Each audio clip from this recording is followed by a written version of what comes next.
Perhaps we need some outside universal threat to make us recognize this common bound. I occasionally think how quickly our differences worldwide would vanish if we were facing an alien threat from outside this world.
Good evening and welcome to a brand new week of Spaced Out Radio tonight. My name is Dave Scott. Thank you very much for tuning us in as we're going to get into channeling, ETs, and so much more. Kryste Andrews will be here with a special guest named Rob coming up here momentarily. But first, let's say hello to each and every one of you. We have Kitty Cattywack in the gold medal position. Tim Mothman and his goatee sharing a silver. Race Fan with a bronze medal tonight. And Eternity Eternal kicks off the roll call here. Race Fan, how you doing, my friend? Good to see you. The lovely and talented Kira, thank you for coming on in. I hope you're feeling better. I do. From the heart. Trucker Andrew, how are you? Mel WD40 is here, lubing us up for tonight's show because, you know, you can't channel spirits and aliens without a little lube, just to make sure it goes smooth. So thank you, Mel, for that. Bar Madison, how you doing? Good to see you. Gory Tiger, JSCO, thanks for coming on in as we continue on with our roll call here for the next couple of minutes. And as we scroll down, we say hi to Necessary Dialogue. Road Flare is here. Road Flare will be signing autographs after the show. Line up to the left of the studio, if you don't mind, to the left of the studio. Stephanie Kenny Blankenship, how are you? David Norenberg, thanks for coming on in. T-Bone, my man, what's happening, my friend? Hope you had a great weekend. This long weekend in British Columbia. Mama Catherine, mwah, I love you, my dear. I hope you had a great weekend, and hopefully tonight's show will be just as awesome for you. All right, scrolling on down, let us next say hello to Gorgeous Kim Jellin. Gorgeous Kim Jellin will be signing autographs after the show as well. Line up to the right of the studio, if you don't mind, to the right of the studio. Scrolling on down. Up next, we say hello to Robert Lamoth. Cosmic Joe, how you guys doing? Thanks for coming on in. Miriam, thank you for joining us. Tartar Saucer, how you doing? Frankie B, thanks for joining us. Number 25 in your program, starting at left wing tonight from Stockholm, Sweden. Lars Janssen, there he is. Thomas Rock and Millennium, a man, how you guys doing? John Jackson, Luscious Jewels, good to see you here. Shelly Montgomery, looking sensational tonight. Little Timmy James, in studio. How you doing, buddy? Carol Amario, thanks for coming on in. Walter Kochabinski, what's happening, my friend? Hi there, the Ferret. And Melissa Nicole, it's been a while since we've seen you. Nice to have you back. All right, ST, thank you for joining us as we continue on with our roll call. J Truthseeker, Philip Blair, good morning to you. And who is next on our list? Well, it's Mish and Undead Jed. Boondock, how you doing? Lasso, welcome to SOR Chat. Thank you for joining us as we continue on with our roll call. Doug Shelby is here. The Doug Shelby has arrived, which means we can officially start this show. What in tarnation? Nice to see you. Matthew Goodka, thank you for coming on in as we continue on with roll call here in the studio. Good to have you back. And who's next? Well, let's scroll down to Erica Stover and Super Crazy. Thank you for coming on in. Night Drive, thank you for joining us. And Fap Nuts, what's happening, my friend? Continuing on with our roll call on X, Butterfly Bear, nice to see you. And who did I miss here? Well, I miss Shelly kicking off the Super Chat tonight. The Super Chat is a wonderful way to support what we do on this show on a nightly basis. So, Shelly, thank you very, very much for the love and support. And don't forget, everybody, you can become a member now on our YouTube channel. Probably Wednesday, I'm going to be kicking off the freebies, a little Q&A, private member Q&A. Sweet Robbie G, what's happening, my friend? Looking good, Sweets. Dave Tiger Williams, he'll drop the gloves for you. Jose Sanchez and Corey, thank you for coming on in as we're going to get the radio side going right now. Oh, we've had it going for a while. I hit it early. I did. I hit it early. Well, look at that. And, well, I don't have to say hello and welcome. Deborah Rooney, how are you? Thank you for coming on in. Jeff Steve Garvey is here. He'll hit a home run for you. And I think we're caught up. Oh, Pat Leo Films. Almost missed Pat Leo. He would have kicked my butt if I would have missed him. Super Chat is open. Kurt M., how are you? And don't forget you can shop at our Spaced Out Radio store. Why?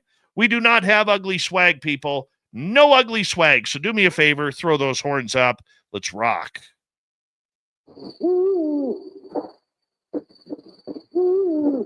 Are you ready to hear your mystic voice of the night?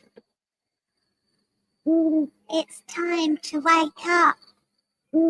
He's here. Be quiet. He's ready for you to listen.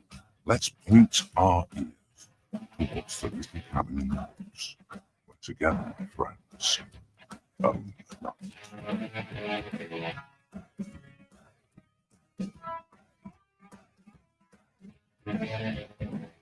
It's time for Spaced Out Radio with Dave Scott. From the mountains of central British Columbia to you listening around the world, this, my friends, is Spaced Out Radio. I am your host, Dave Scott, sitting in the captain's chair of SOR headquarters. We welcome you to tonight's show on our terrestrial affiliates around North America, digitally on every major podcast network. Our website, spacedoutradio.com, we have a plethora of features for you. Rock out to Bumblefoot, read the news wire, check out our swag as well. You can follow us on X at Spaced Out Radio, Instagram at Spaced Out Radio Show, and on Patreon in the Space Travelers Club. Tonight's show is brought to you by Chive Charities. Help make the world 10% happier by visiting Chive Charities today. You can find them on our website.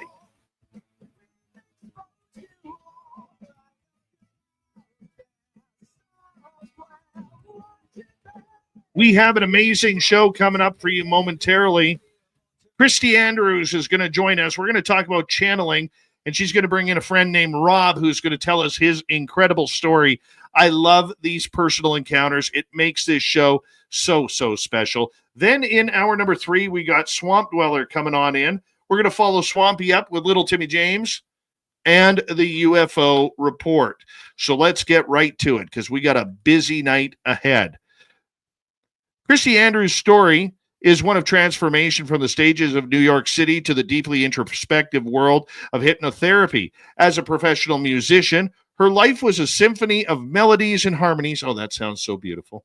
Yeah, Kryste dedicated her days to nurturing the artistic talents of countless individuals, from enthusiastic children to passionate adults. Her work spanned across theater schools, and she owned her own private studio where she found an immense joy in growth and achievements of her students. However, her journey didn't stop there. She co-authored a book delving into the mysteries of remote viewing and time travel. Oh, time travel. Oh, she just, every time I hear time travel in a bio, I just get all excited. It just kind of melts my heart that we're going to get into something really, really cool. And then this creative venture, much like her work in hypnotherapy, is a testament to her belief in exploring beyond the seen and known. In Kryste's practice, she has encountered stories of grief, love, loss, and extraordinary resilience. Each story has not only helped her clients, but it's also contributed to Kryste's own growth and understanding of the human condition. And we're going to talk about channeling beings as well. So let's bring her on in here. Kryste Andrews, welcome to Spaced Out Radio for the first time. How are you? Very well, thank you. It's good to be on your show. It is great to have you here. Unfortunately, we couldn't get you on camera. We tried, but hey, we got you on voice for our radio side and our YouTube side. That works for me. Thank you for doing this. We really appreciate it. Well, it's great to be able to tell this story, Dave. So I really, really appreciate your interest in this subject, and I'm so thrilled that Robert could be here tonight as well.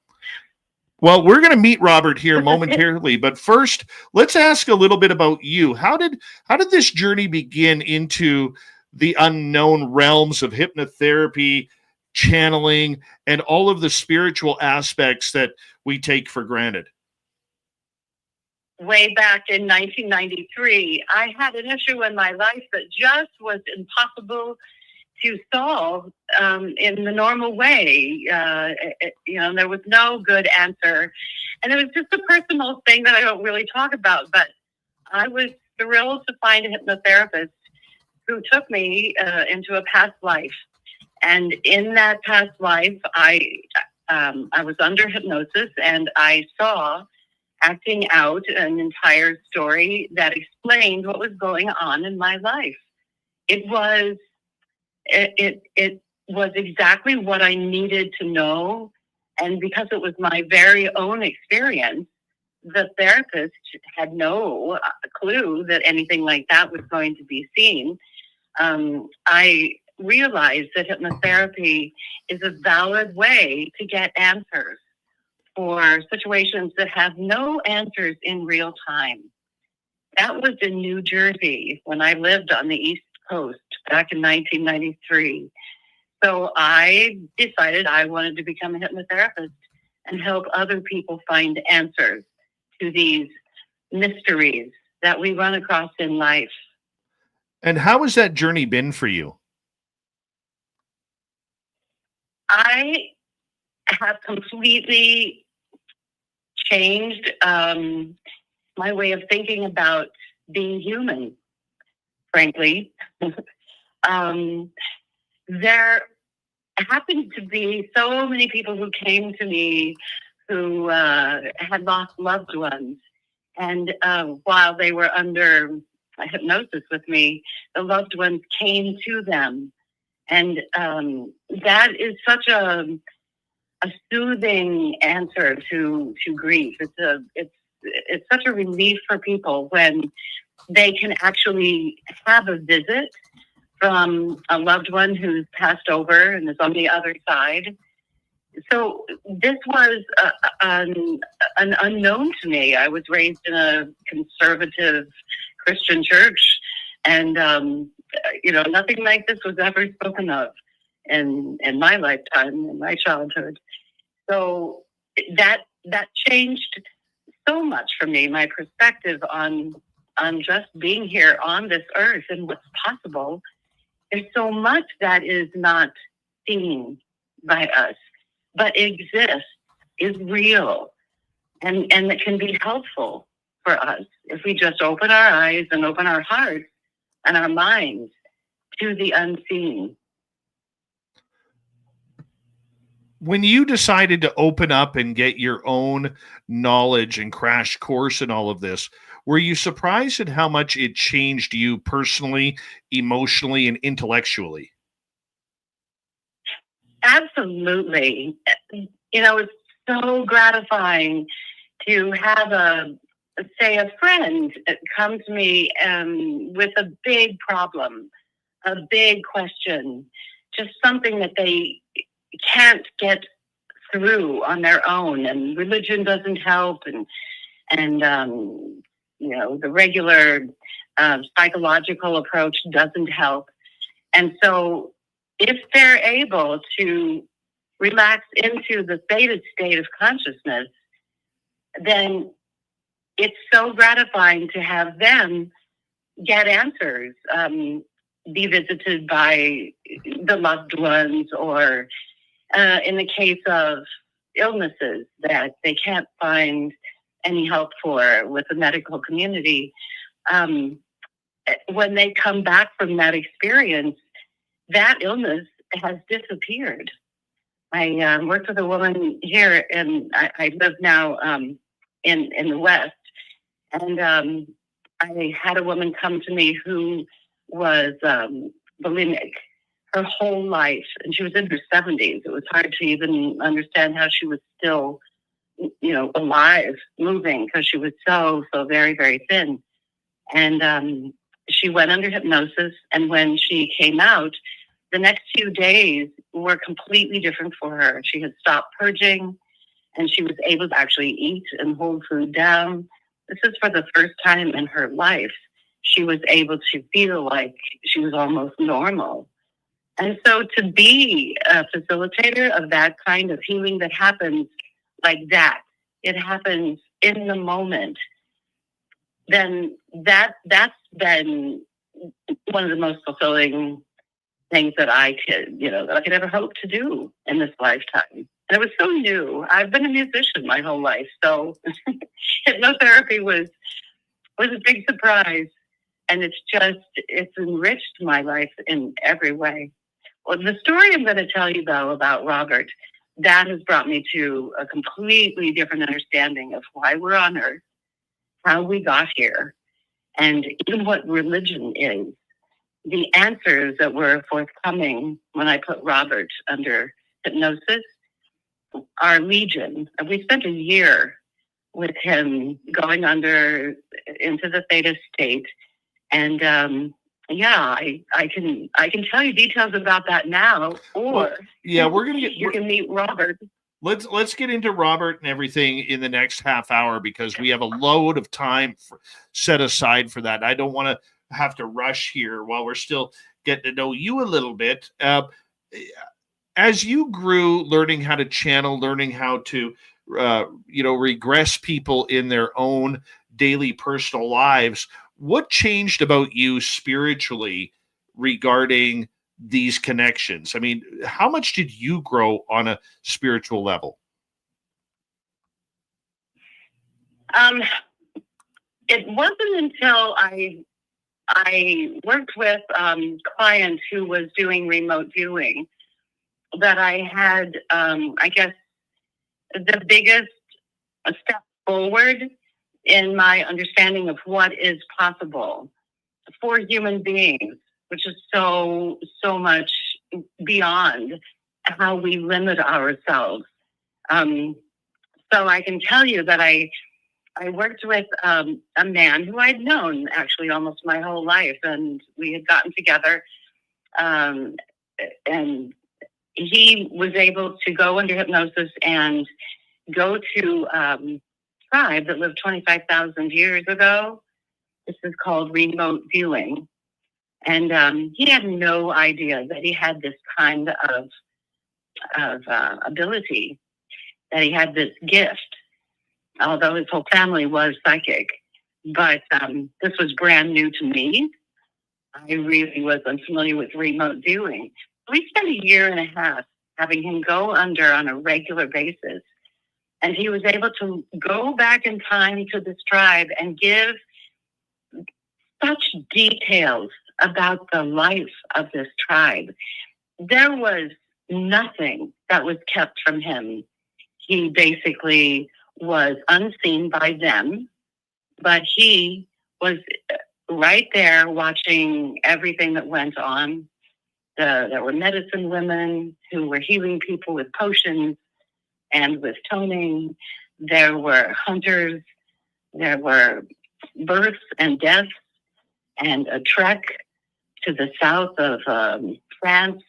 And all of these things were told by him in great detail. So that's basically what I want to do more of, is find people who think that they might have this really uncanny ability stored inside of them that they've never tapped into. I would love to spend the rest of my life, no spring chicken, and I would love to spend the rest of my life just helping people, get to their abilities and be able to uncover stories from the past and maybe change their lives and become much happier and more fulfilled. As you went down the cosmic journey of all of the remote viewing, the channeling, the regressive therapy, what did you learn about the power of the mind that is really locked inside all of us? We seem to be very limited, actually. I mean, I think all of us have heard that we only use a percentage of our brain power, but we also only use a percentage of our psychic awareness. Most people, if they really allowed themselves and looked into it, could be mediums. A medium is someone who is able to go into an altered state themselves and connect with spirits from the other side. I've actually learned mediumship too, so now I'm combining mediumship with hypnosis. But we live in this material world where if you can't touch it, see it, smell it, it doesn't exist.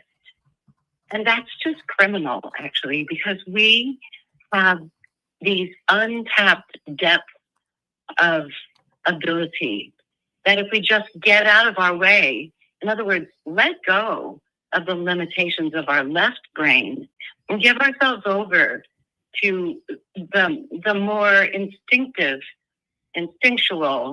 and psychic part of our brain, which is, scientists say, the right side, then marvelous information comes through. And as I said, the healing that's possible. There's so much more to be seen in our world and to be experienced. So that has completely changed me. I mean, as a musician, I was always striving to be, the kind of musician that wowed people. I wanted to be on Broadway, and it was so important to me to have my talent recognized. And so I did that for a long time. But when I came across these people who came to me and turned themselves over to this process of allowing their right brain to take over, then everything looked different. Suddenly, all the things that had seemed so important before kind of started taking a back seat. I mean, I'm still a musician, and I teach young people in particular. I teach singers and I teach piano to young people. But now, when I'm in the midst of my music teaching, I also feel this expansion of possibilities and spirit. My teaching is completely changed because it's not so important to achieve what our society sees as success, because there is just so much more to being alive. There really much is, and it's almost a forgotten aspect because of technology, because of cell phones, especially social media, that we've really forgot how to try and project our own brain out there to make it work for us, isn't it? Yeah, yes. Well, we're owned by materialism, and we're owned by fads and competition, and we find ourselves just mired in the nitpicking little details of life. If we could just all see beyond that and see into outer space and realize that there's so much that's just so much bigger than our little lives. And yet, actually, you know what, Dave? I found that at the same time that I'm not so worried anymore about, whether I'm good enough. Everybody's always NGE, not good enough as a musician or a performer or whatever. I also have found a reverence for life, for every moment, for plants and animals, and of course, particularly with just being with people. It's like a different experience now because there's dimension to life. I left behind religion many decades ago. Somehow it just wasn't the answer for me. And so discovering all these other dimensions that can be seen and felt and heard, that's the big answer. That's where I want to live now. Does that make sense to you? To me, it does. And to many of our audience members, it does for sure. Because we want to be able to get in touch. I think it's especially as we grow older and, the kids move away from the house, the phone calls become less and less frequent where you're having to live more of an individualized life. I think it's something that we all kind of look into, like what's next for us? Where do we go? What are we supposed to look forward to? And we start thinking about our own mortality. That if you're in that final third of life, by using human statistics, it really becomes a little bit of a mental game trying to figure out what is truly going on and what is out there. And I'm noticing this recently with my own dad, who is 76 years old.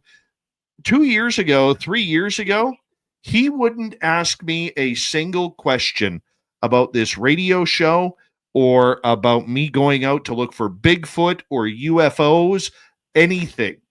He just thought it was complete nonsense. And now all of a sudden, probably the last 4 or 5 months, now he's starting to ask me questions about all of this. Do you think it's real? Do you think there is Bigfoot out there? Do you think these UFOs are real? Are we alone? What is happening out there? And I think it's a reality check for a lot of people as we age.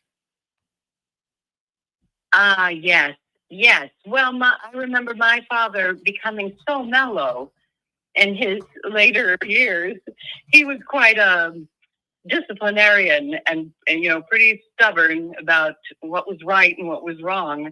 And towards the end, he mellowed and, he would cry at the drop of a hat, which really embarrassed him. But it softened him. And I don't know that he would have liked what I'm doing. But he wouldn't be, he wouldn't give me a hard time about it. He wouldn't tell me I was wrong. And so, yeah, there's a mellowing and an opening, hopefully, because why live your life with such limits? Just because you're told something from the time you're a child, do you have to believe it? Do you have to limit yourself that way? No, not at all. And so, with hypnotherapy, it's almost unlimited. It's not channeling, actually. It's if I were to put you under and you had a very strong intention, hopefully, you would be able, maybe you've done hypnotherapy, I don't know. But if you haven't, you would find yourself letting go of your body, letting go of any sensations, just drifting into a different reality. And in order to answer some questions, or maybe have some loved ones come to you and explain what is going on for them, where they are in existence now. I've certainly had clients who do that.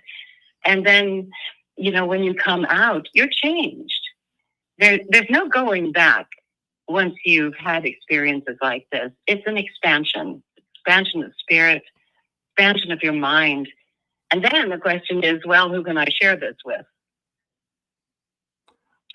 I fully agree with you on that. As you said, your dad, was closed to it and then he opened. And maybe it has to do with age, but how old was I?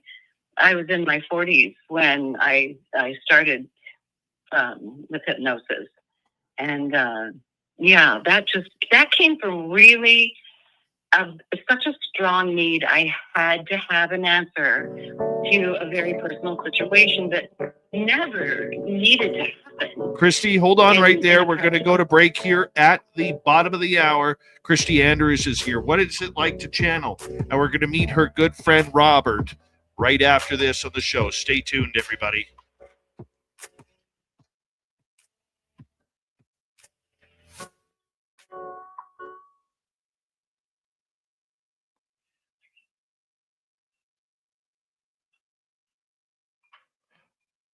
All right, Kryste, we have 5 minutes here, okay? 5 minutes. Okay. Our YouTube and podcast audience can still hear us. Our radio audience cannot. So I'm just going to quickly say a quick shout out here to Bobbert. How you doing? Thanks for showing up. And let's see who else hopped in here late.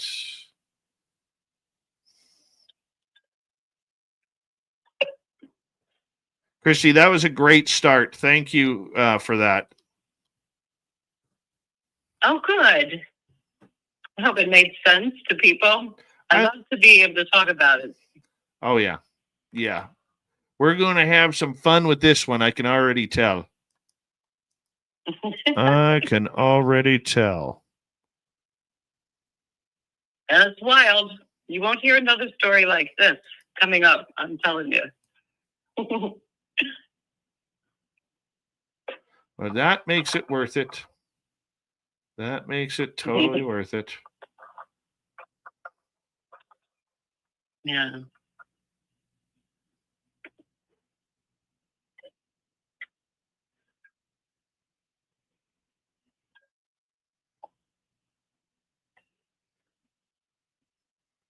Where's home now for you?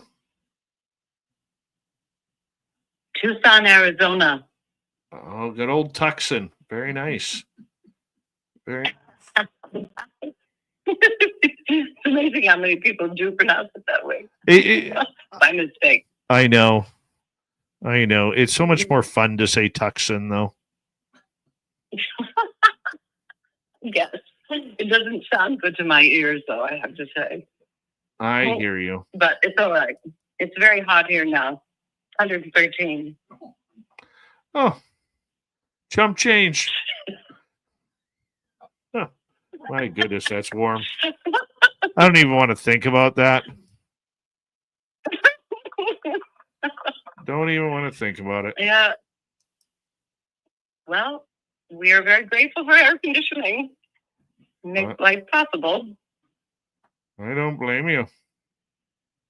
But where you are, it gets very, very cold. At times it can. You know, we're getting to the lovely month where it gets really warm at night or in the day, and then it cools off to like single digits at night. That's always fun. Wow. Contrast. Big contrast. I like it. Yeah, I grew up in Colorado, so I understand the cold. Yeah. And the dry, and also the very, very mild evenings in the hot summer days, you know, hot summer months. But Tucson's pretty cool. Pretty, not temperature-wise, but in other ways. There's there are opportunities here. There's quite a lot of evidently experiences with sightings of aliens, not aliens so much, but ships, UFOs. Yes. In this area. It's known for that, evidently. I didn't move here knowing that, but I discovered it. Sedona does as well. And Sedona is a hot spot. Yeah, that's a hot spot. And there's actually a MUFON group here, and we're going to be presenting to them on the 16th. Yes, I believe that is. Oh, that's Karen. Karen's group. Yeah. Yeah. And you know Karen? I do know Karen. She's usually in our chat room. Oh. Yeah, I just met her. I decided finally, we have to tell Robert's story. And so I just reached out online to phone number that was under Move On, and found Karen. Karen's amazing. So this just happened in the last couple of months. But Robert and I have been working together for 3 years, so it was time. It was really past time for this to be brought to the world. This story. I love it. So we're grateful to Karen. I love it. That's going to be amazing. Yeah. Amazing. We got about, let me see here. We got about 27 seconds. Big thank you tonight to Sensational Shelley, T-Bone, Erica, and Crazy Hot Morgan for the great super chats. Appreciate your absolute love of SOR. And thank you, Michelle, again. Yeah, SOR in Sedona. Make it happen. Oh, see what we could do here. All right, here we go, everybody. Next half hour starts now.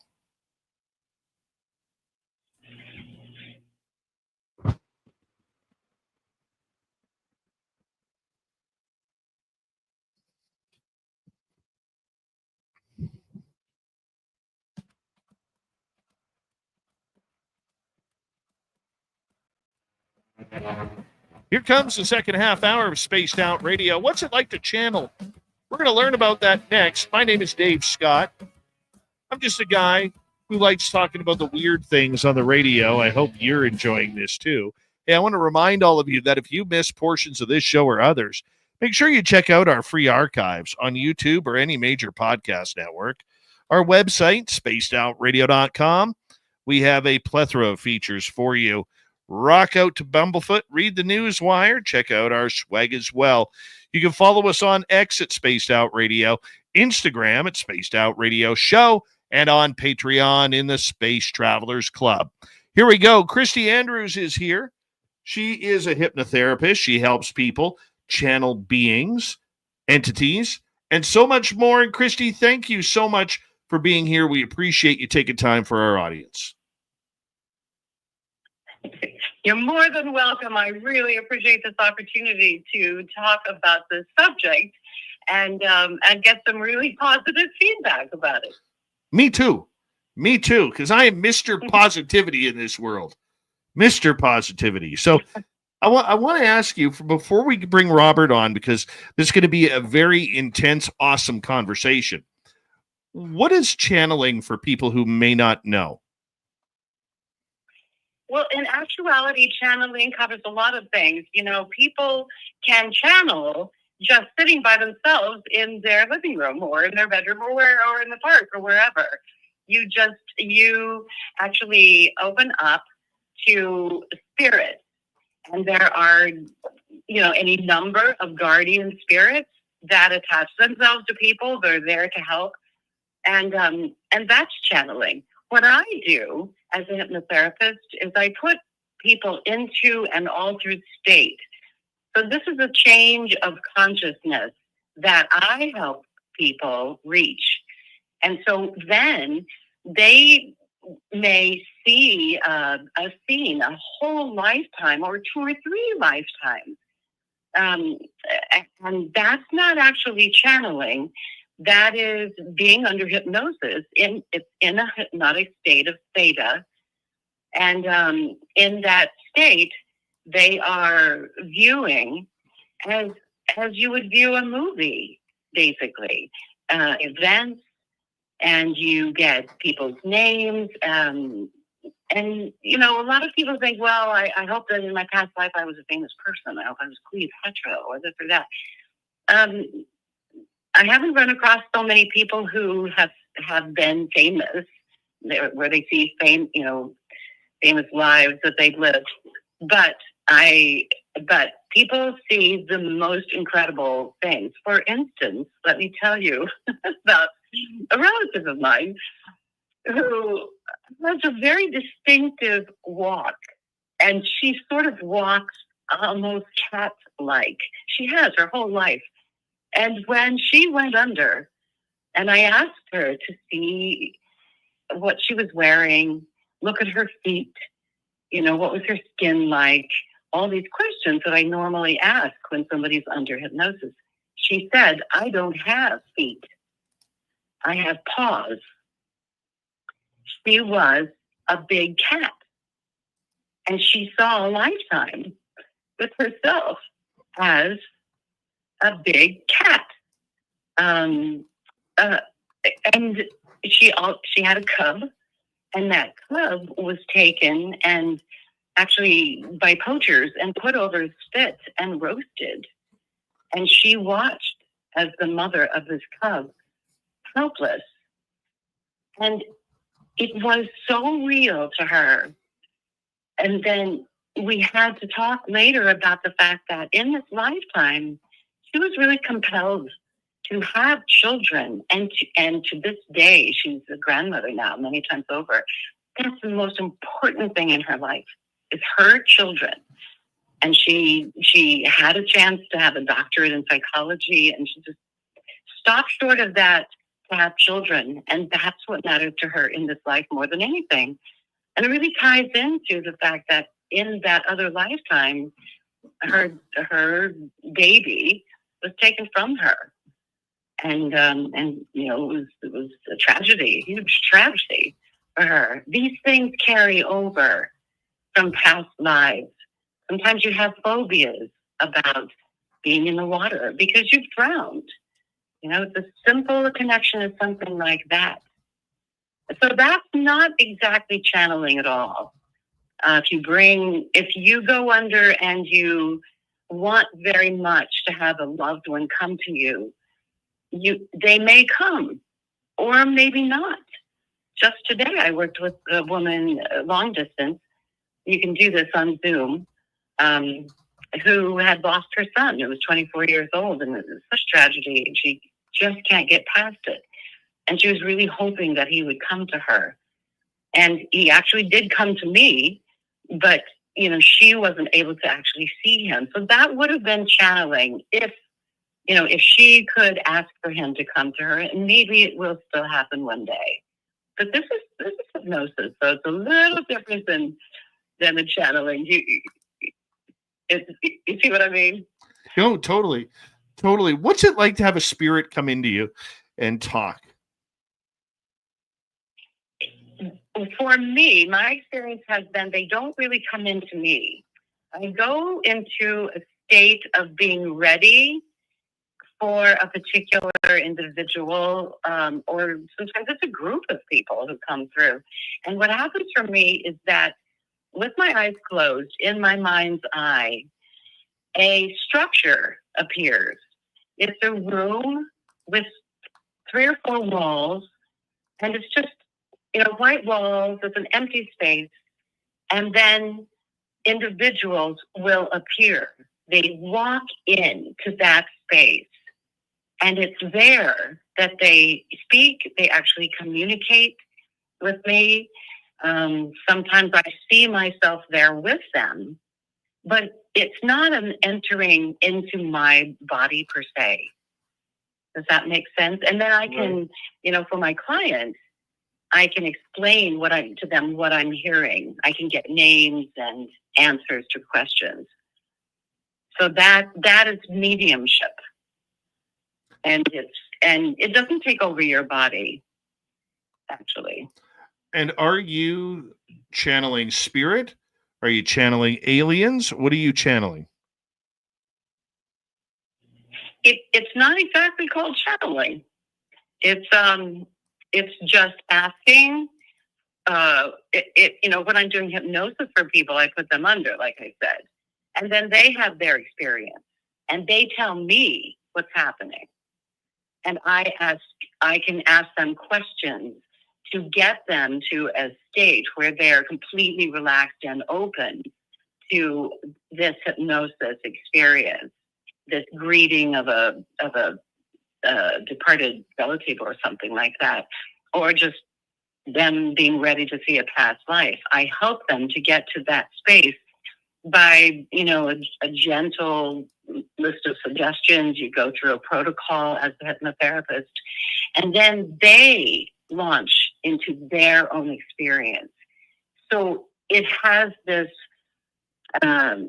viability to it, this validity to it, because that individual is experiencing it, and they're telling me what they're seeing. Who's Rob? That's not actually channeling. Well, let's learn who Robert is. Okay. Let's hear who Robert is. And Robert is a little bit, he's going to sit closer so he can really hear you. So this is Robert. Robert and I have been working together for 3 years now. And you want to tell them, Robert, what you said when you contacted me for hypnosis? Hi. Yeah, I didn't really believe in hypnosis. I heard about it and how it works. And when I met Kryste, I told her good luck putting me under. And we did our first session, a little over an hour. I woke up. I didn't really know what had really went on until she told me. She kind of, we left out, right, to remember everything. So you have to go back and tell me. Yeah. If she doesn't tell me to place that thought in my head, then I don't remember. Mm-hmm. Yeah. And tell them what you. So Robert called me one day and asked if I might be able to put him under hypnosis, and he had a very, very interesting reason. yeah, I kind of told Kryste I kind of thought something was going on.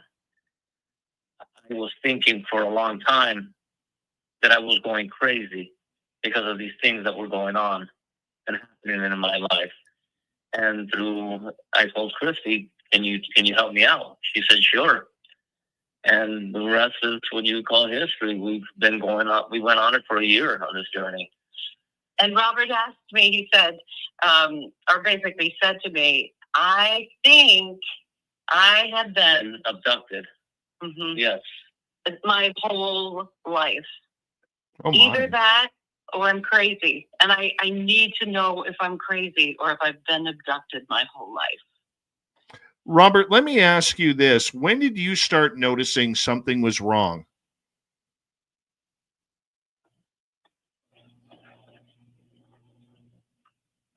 Wow. Just little things would happen.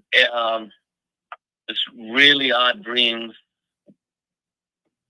I woke up a few times out in the backyard. It is probably about 4 a.m. Things like that were happening.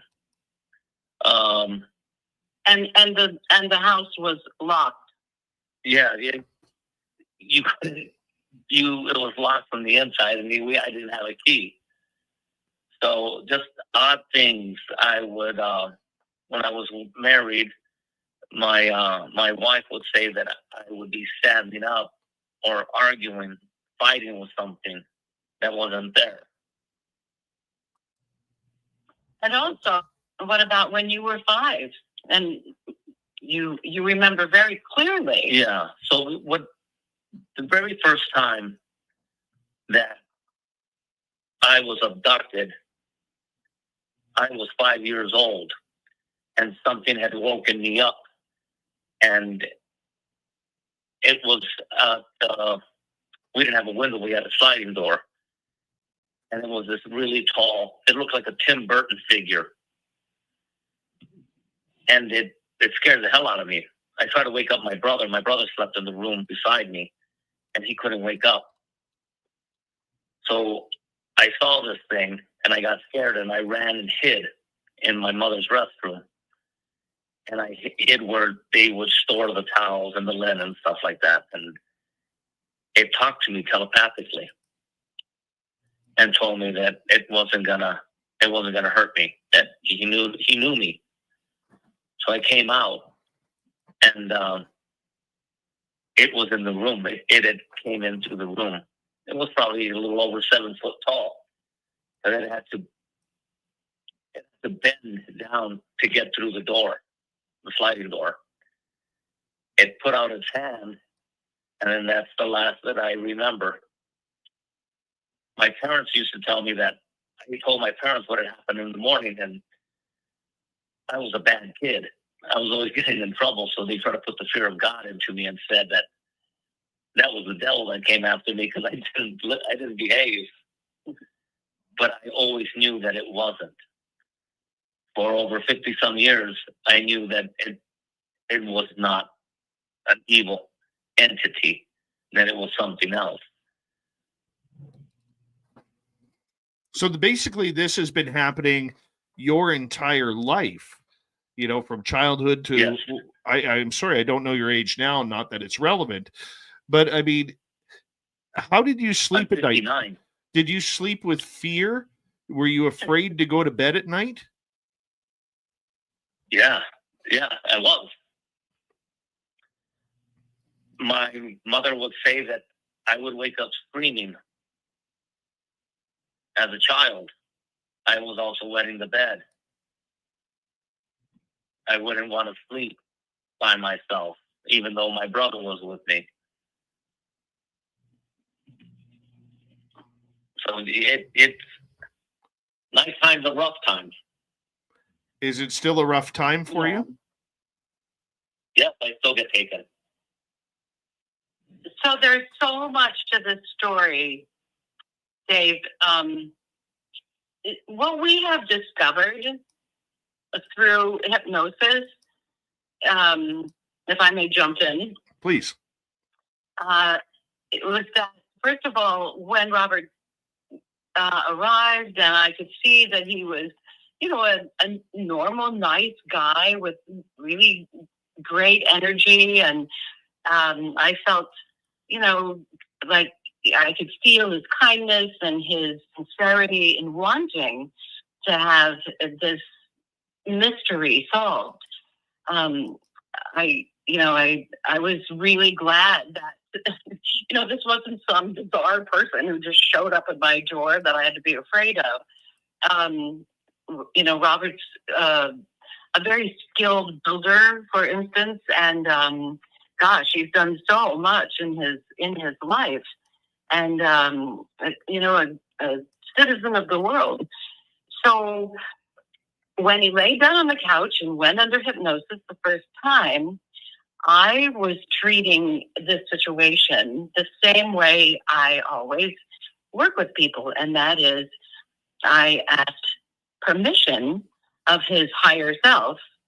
I actually asked Robert to let me talk to his higher self and get answers because of the specific question that he had. Am I crazy, or have I been abducted? And, the answer that came through Robert was a little puzzling for a while. It took a few minutes for me to understand exactly what was happening, because this was so completely different from anything I had ever experienced before with a client. His higher self didn't seem to be speaking, but it wasn't Robert answering my questions, which, this is what a hypnotherapist does. You start to ask questions. And so it turned out that within the first, I would say, 10 minutes, I didn't know who I was talking to. And then it became clear that it was a third individual who was speaking through Robert.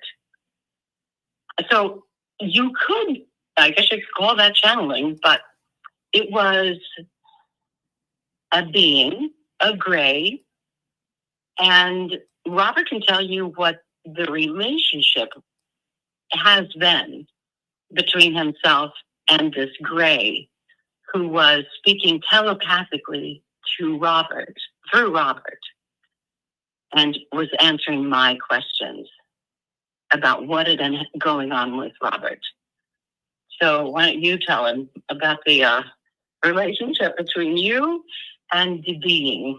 So the extraterrestrial that would come through me and answer Kryste's questions ended up being, I knew this entity.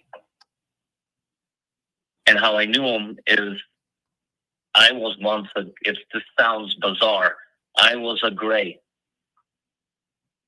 I was an extraterrestrial. And Fred, we named him Fred. It just seemed easy instead of saying, the extraterrestrial or the alien. So we named him. And I would go down and retrieve people. When you were a When gray? I was a gray. And this is how I knew Fred. Because Fred was your partner. Fred was my partner. So two grays always work together in tandem. There are 4 grays on a ship, and then the ones that we call the scientists are smaller. The larger grays are the ones that take care of the ship. They retrieve people, they take them back, they do the security, they do the maintenance, or anything that has to be done on the ship.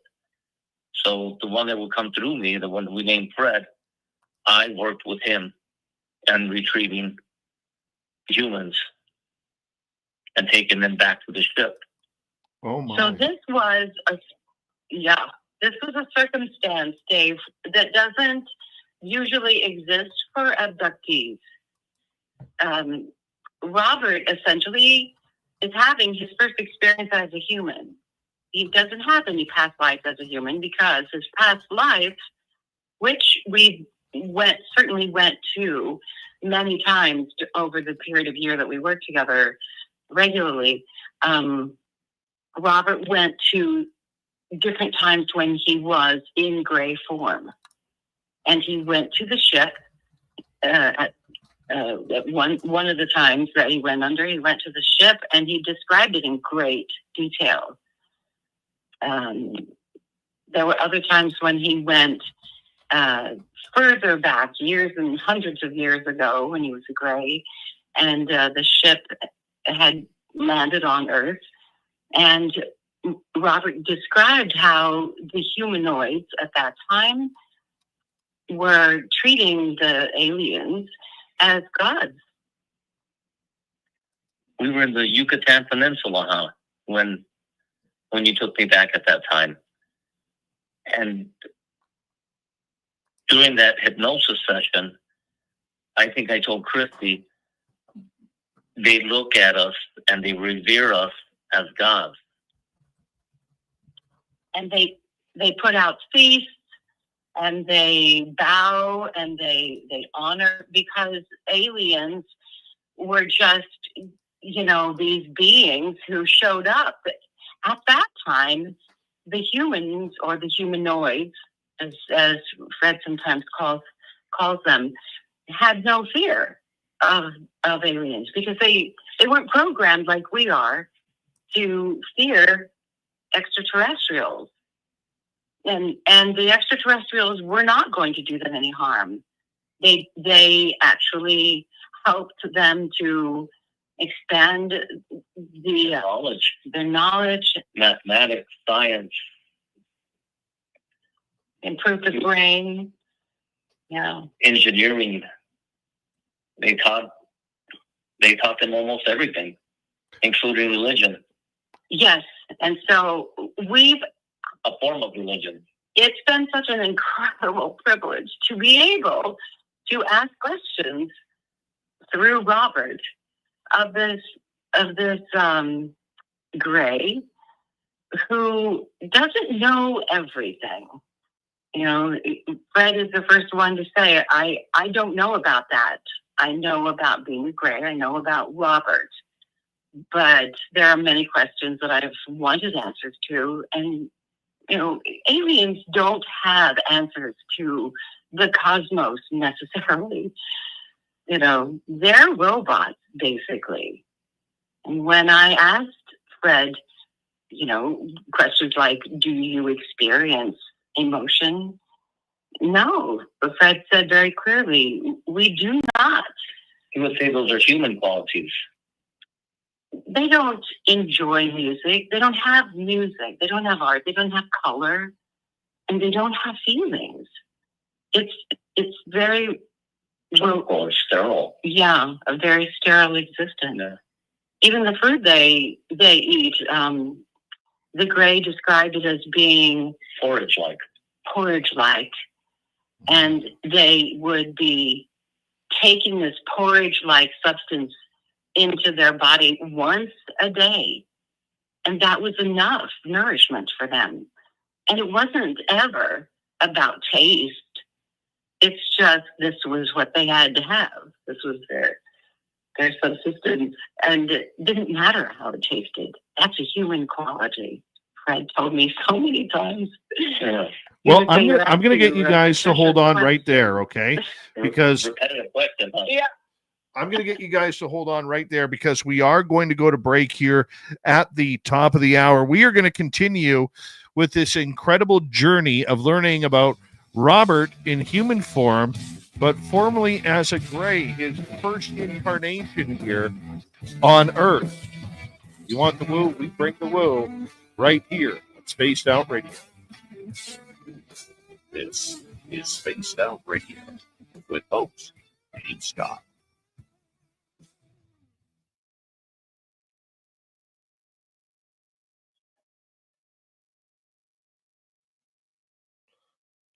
All right, guys, we have about 6 minutes here. I'm just going to take a quick break. You guys chat away, and I'll be back here in a couple minutes, okay?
All right, I am back. Are you having fun yet? We are. Oh my God! Tim and I were just talking during the break how just jaw dropping this is. This is amazing. I love stories like this. So, Robert, just so you know, and Kryste as well. I'm an experiencer as well. Wow. Yeah. So you had an experience. Oh yeah. You've been abducted. I've got 9 recalls. 8 or 9. Wow. Yeah. And what you mean by recall is you have I have seen those yeah. through under hypnosis or not. No, they've given me little snippets to remember. And were you experimented upon? I'm sorry? Were you experimented on? Yes. And do you remember those or not? Some of them. There was one that I don't really talk about because it was just so traumatic. Other ones, we've had those. yeah. Other ones were more, the first one I remember, I woke up on the table to children's fingers on my head, but it wasn't children. It was the little grays. There were 3 of them. They were cutting open the back of my head. Right. I woke up just before that. So that was kind of cool. But yeah, they give me just snippets of remembrance on it, just so I know. Give me a couple seconds here, guys, because we're about to come back. Thank you to Human Carl, Michelle ×2, Erica T-Bone, and Sensational Shelley for those wonderful, wonderful super chats. Thank you very much. Hi, Tony Bichetti. How are you? And Lazarus Project, Broken Shadow Feather. Thank you very, very much for coming on in. And who else joined us here? Running out of time. I don't know. Runa, how are you? Here we go.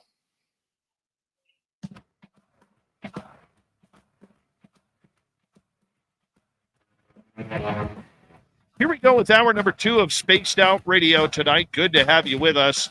My name is Dave Scott. We appreciate you tuning us on in wherever you are on this beautiful planet we call Earth.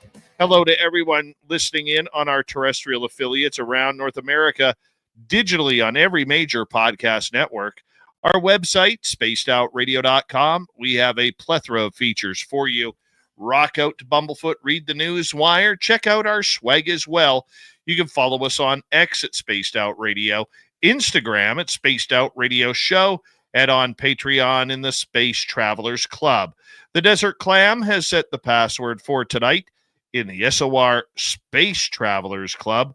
Welv. Welv is your password. Use it wisely, Space Travelers, as the Clam sets the password each and every night right here on Spaced Out Radio. Let's bring in Kryste Andrews. She is a hypnotherapist. She helps with regression therapy, and she has brought along one of her amazing clients here named Robert. Robert is allegedly in his first incarnation as a human, being an alien gray who took people previously. I've never heard a story like this before, and I'm so glad that they are telling this story right here on this show. Kryste, thank you so much for not only you coming on, but for bringing Robert on as well. It's so important to have Robert tell his story. I mean, I can talk about it, but when Robert speaks, it's coming from inside of him. It's his real lived experience, and that's the most important part, I think. I mean, I can always add, but yeah, it's vital for him for so many reasons. First of all, it feels validating to talk about it, doesn't it? Yes, it does. I mean, there have been enough times when his own family either didn't want to hear about it or, assigned different aspects to it and just didn't believe it. And it's hard to live that way. It's very confusing, puzzling. It keeps you off balance when your reality can't be discussed with anybody, especially your loved ones. Kryste, when you first heard Robert's story and then through the regression heard that he was a first-time human and that it was his job as an alien gray to come abduct people. What was going through your mind as you're hearing him say this? You know, Dave, it's just my job as a hypnotherapist is just to continue to ask questions and bring out more and more information. So I didn't have time to react and to disbelieve or believe. It was happening to us, to me, in this living room where I hold most of my hypnotherapy sessions. And so I just was rolling with it. And it was only later that I would kind of feel like I wasn't sure my feet were still touching the ground. Because this was such bizarre information. But I never didn't believe him. Because Robert is a person who you could call him a somnambulist. That is, he's a person who goes very deep into this altered state. He does not move a muscle except for his lips. So he was out. There was no way that I was going to think he was making something up or putting something over on me. I was astonished. I don't know my brother what he said. Yeah, I was astonished, but I read Dolores Cannon's books. She is a hypnotherapist who came up with a quantum healing hypnosis technique over a period of many, many years, maybe 30, 40 years of her career. And so she has these 17 books out, many of which I had read, where she talks with beings who were coming through her clients. She wrote 3 books with the title of Nostradamus. Nostradamus, everybody's heard of that name, I'm sure, of that individual who lived so long ago. These 3 books are reports of her interviewing Nostradamus while that essence, that personality that was Nostradamus, was speaking to her clients telepathically over time and space. And she got answers. I have 2 of the books, and I just make my way through them slowly because they're very dense. There's so much information. Nostradamus wrote quatrains, and this was, I don't know when it was. I don't remember when he lived, but it was so long ago, and people from that time until now have been trying to interpret the meanings of the quatrains and not very successfully interpreting them. So here was Nostradamus speaking and describing exactly what it was that he was saying through poetry.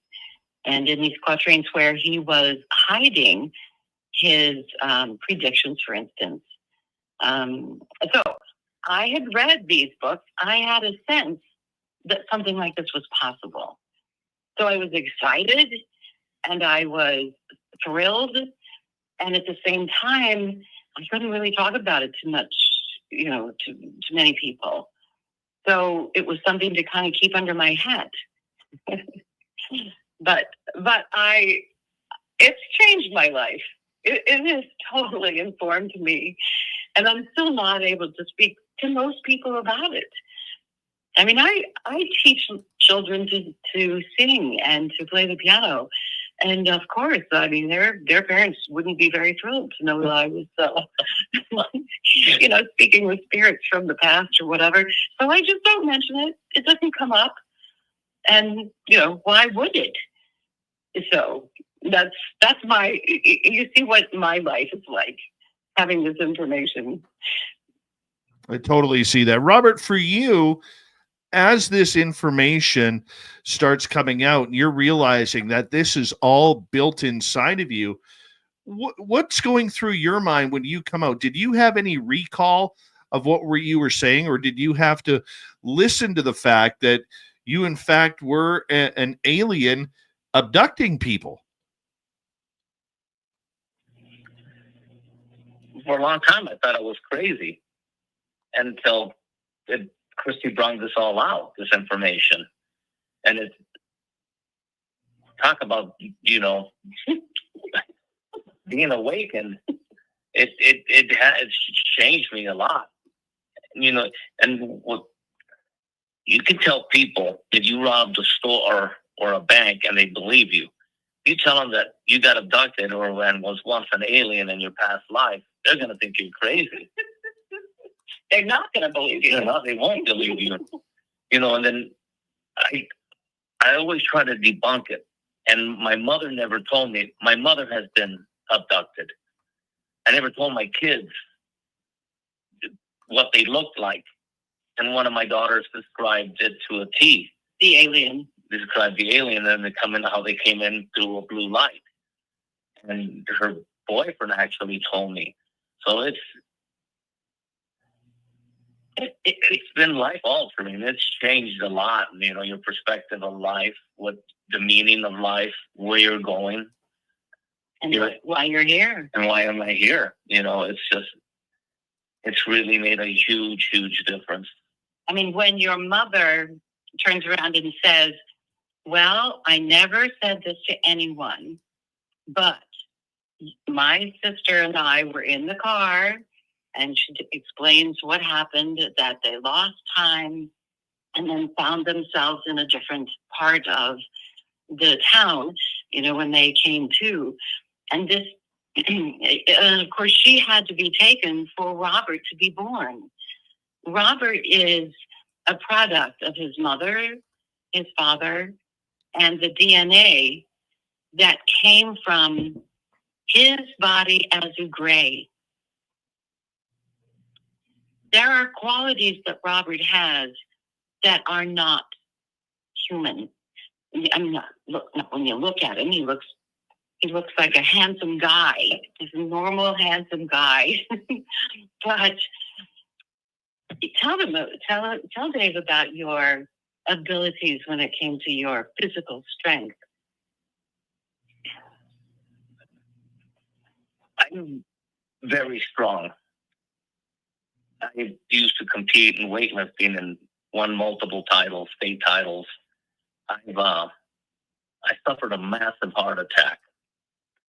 I coded twice. My heart attack was on a Wednesday. Monday, I was at the gym. Recovering. And lifting weights.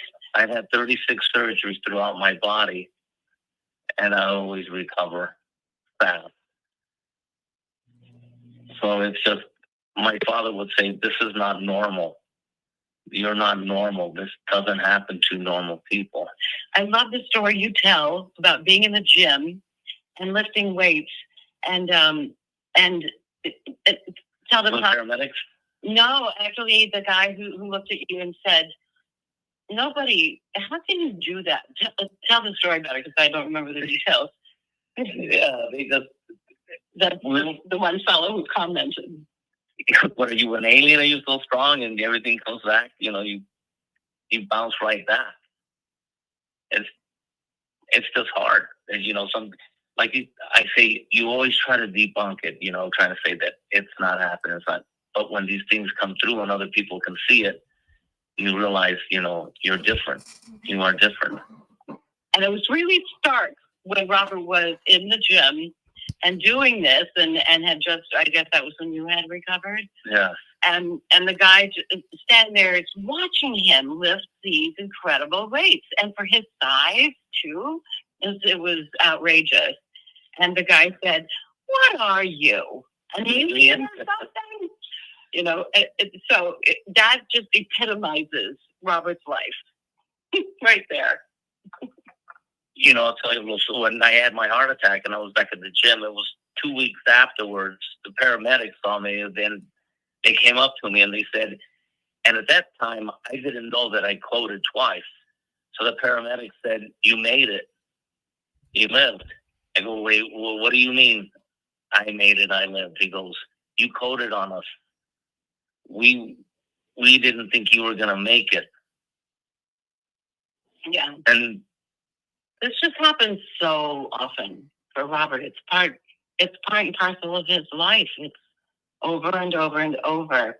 I mean, no human can live and remain sane on 2.5 hours of sleep a night. But that happened to you recently. Yeah. Weeks. You were not sleeping, you said, for more than 2.5 hours. 7 weeks going on now, getting 2.5 hours of sleep. And I wake up full of energy. So this is part of the experiments that they do on Robert. They make it so that he doesn't sleep long enough. And then they take him to the ship and they do their research to find out how his body is responding. But he's superhuman. This is a superhuman individual, seemingly. But what are they doing to you, Robert, when they take you on the ship? Kryste has put me under, and they do different types of experiments. They have a machine that, and I've described it, that it goes over my body, and you can see bone, you can see muscle tissue. As they adjust it, they can, they can go into the muscle, they can go into the organs, and it's being viewed on a screen on the wall. They're doing tissue samples. They probe, they prod. It's not pleasant. No, some of them are very painful. Kryste said I screamed a couple of times. Well, there were 2 times when Robert, we had agreed that I would put him under and he would go to the ship and see what the heck they were doing to him. And because he has spots on his body in different places that the doctor looks at and says, I have no idea what that is. I've never seen anything like that before. But these 2 times, Robert was experiencing a great deal of pain, and he began to gasp for air. And it's one of the few times, one of the only times that he actually moved so that his head went way, way back, and he was turning red, and making a sound like that, like he was choking. And it's just the 2 of us in the room, and this is happening. And so I went and stood very close by. With hypnosis, you're really not supposed to touch the individual when they're in an altered state. So all I could do was say very loudly and in a very commanding tone, Robert, it's time to come back. It's time to come back now. And he slowly began to breathe normally again. That was very frightening. And we agreed that we would not have him go back to the ship to re-experience any of these experiments. I also had radiation poisoning, and I had to be consulted by an oncologist, and they had asked me, where did I work at a nuclear facility? Was I did I work at a power plant? Was I in the military? And I said no, because my lymph nodes were encrusted with nodules. And he told me that I had radiation poisoning. Now, we asked, Kryste put me under, and Fred said that indeed they had caused it, and they never decontaminated me to clean that up. So by the time they got authorization, the doctors, to do an MRI, it was gone. The oncologist told me that I had someone upstairs really praying for me and that liked me, because they had never seen that happen before. Or they told me, you go home and make your arrangements. And I was like, what do you mean arrangements? It was like, well, you have radiation poisoning. You don't have too much time. Robert has a picture of what it looked like on his neck. It was a growth that bulged. It was quite obvious visually. Yeah, and the doctors were just stymied because it didn't have a normal reason for being. There was no cause. And then it was gone. It was just gone. And he was perfectly normal again. There were no after effects, nothing. This is what they do. The scientists, that's what I call them, on the ship, put him into severe situations, health-wise, and then they fix him. And he keeps going to doctors because it seems like the right thing to do, but the doctors have no answers. And I always ask Robert, well, did you tell them? Yeah, an alien caused that.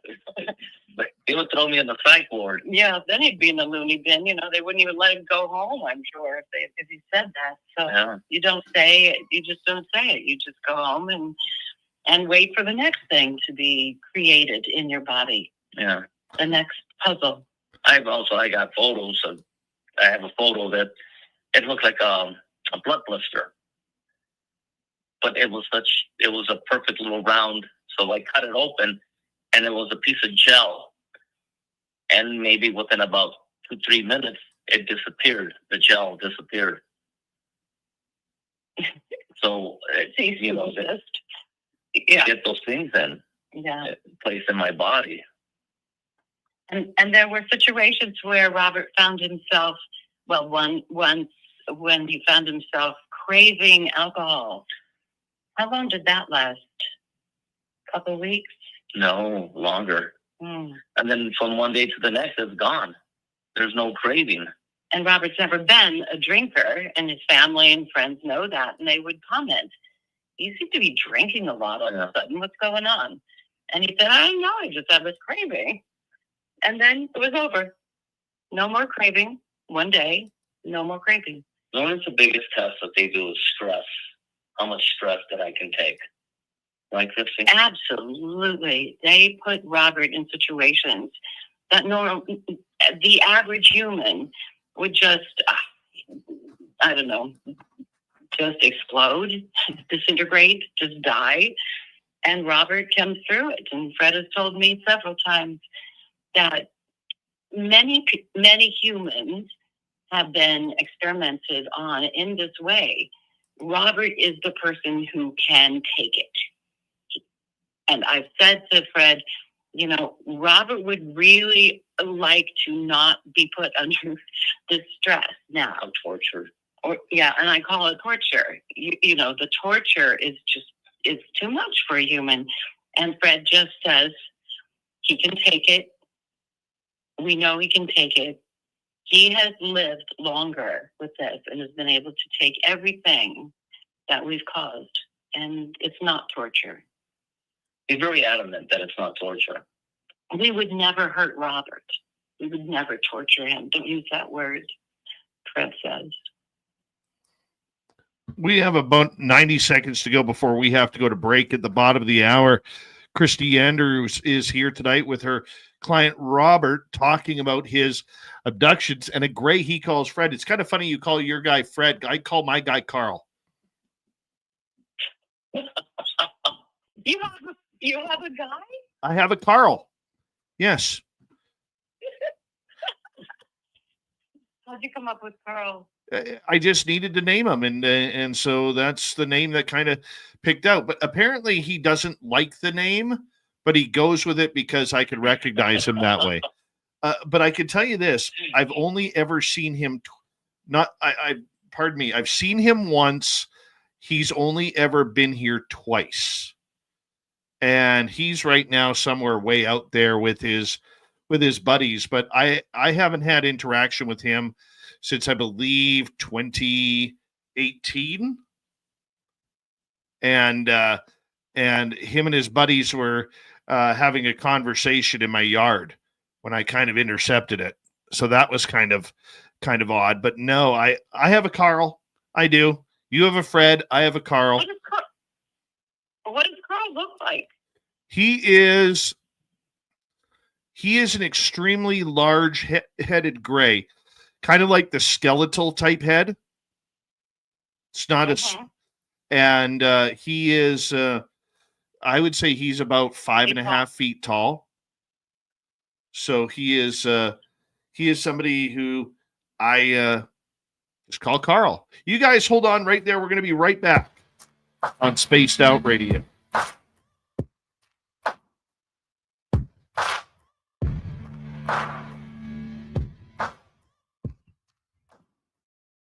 You're listening to Spaced Out Radio with your host, Dave Scott.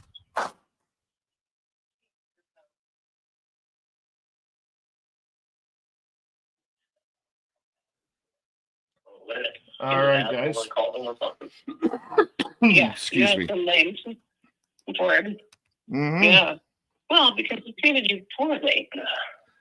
Yep. And Yeah, that's also why Carl in our chat room has to call himself Human Carl, so there's no confusion between Carl and Human Carl. That's right. Well, I'm interested in hearing your story one day. Oh goodness, where do I begin? I got from what my guru has told me, I got fast tracked.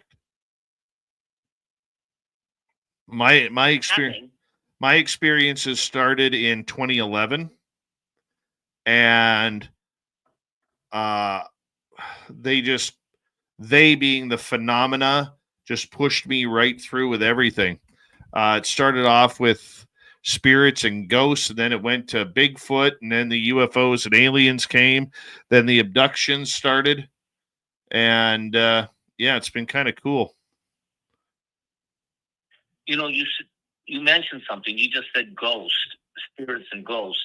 Fred has said because they know that I'm different, spirits and ghosts are attracted.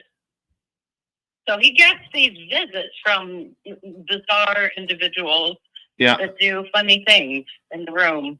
So you experience ghosts as well? Yes. Wow. How many fingers does Carl have on each hand? Have you noticed? I don't know. I've only seen him the once.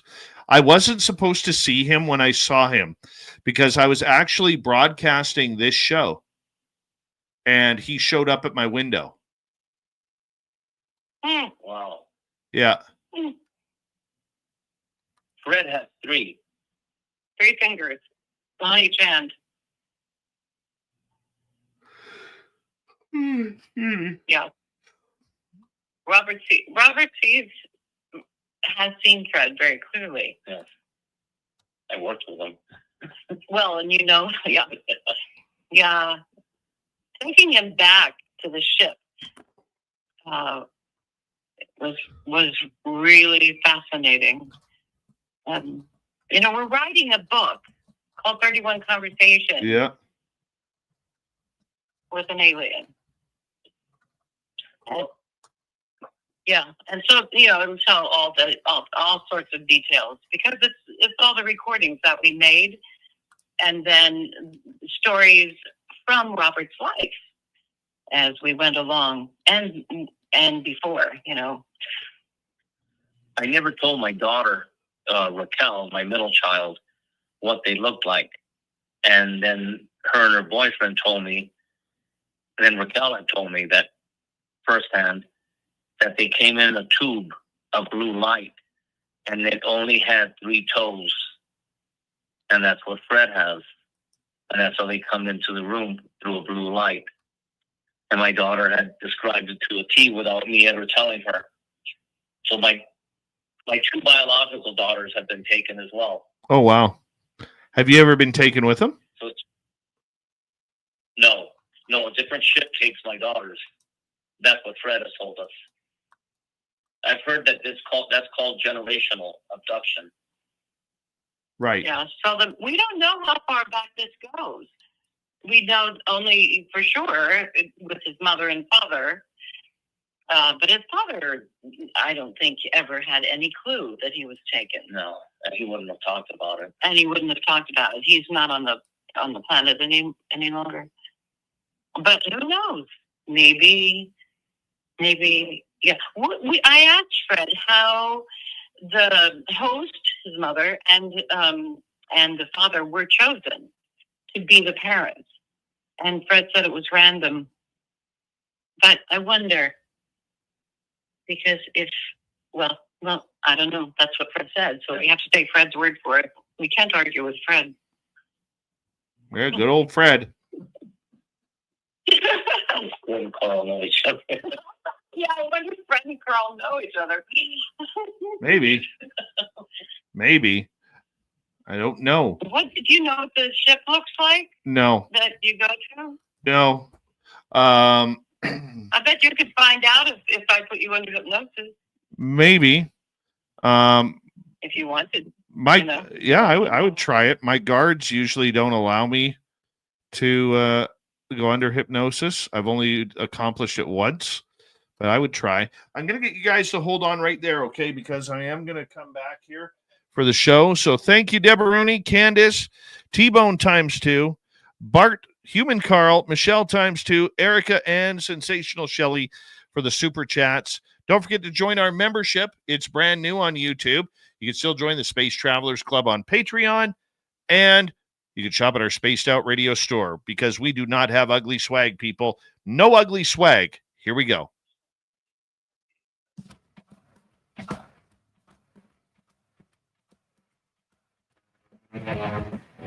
Here we go with the second half hour of Spaced Out Radio tonight. My name is Dave Scott. Thank you very much for taking the time to hang out and listen to the woo with us. This is an incredible story you are tuned in for, and we're going to continue it right after this. But first, we want to remind you that if you missed portions of this show or others, you can always check out our free archives on YouTube or any major podcast network.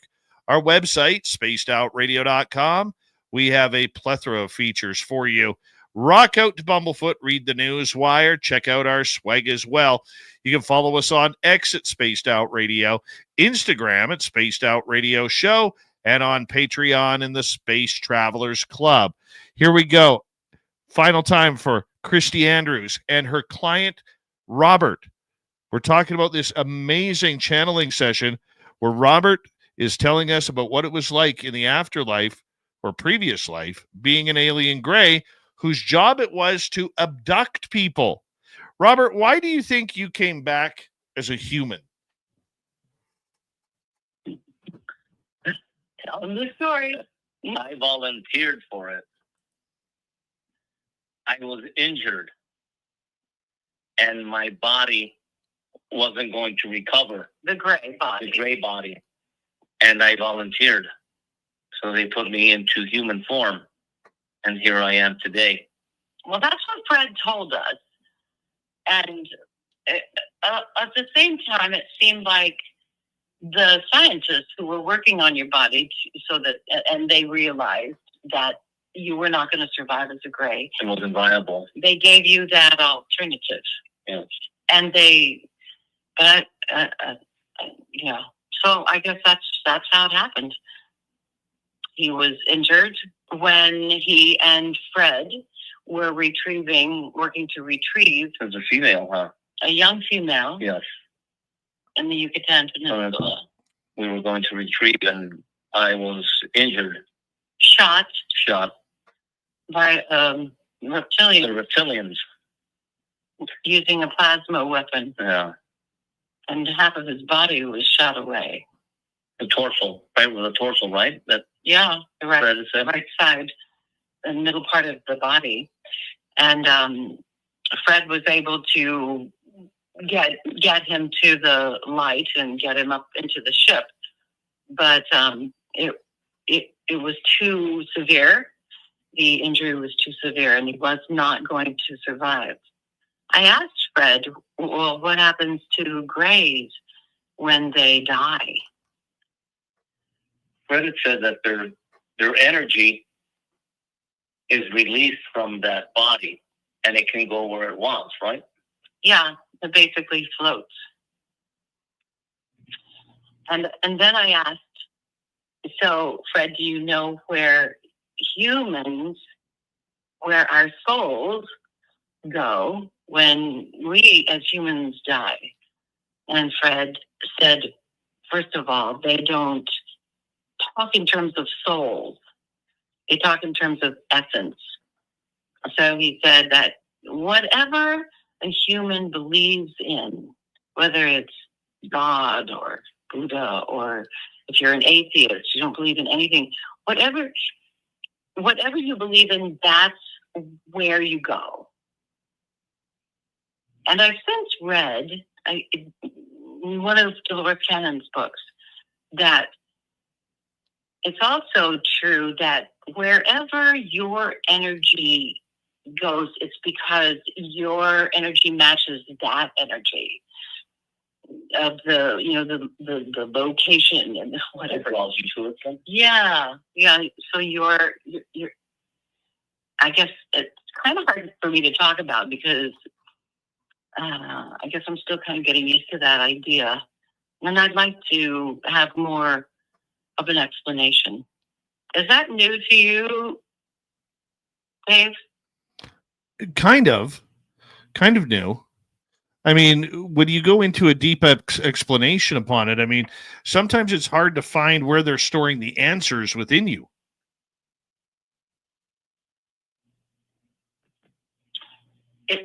Tell me that again. Sometimes it's very hard for them to find out where they are storing the answers within you. Within you? Or Well, I'm saying that as a generalized question or a generalized answer. Not sure I understand. You understand? No.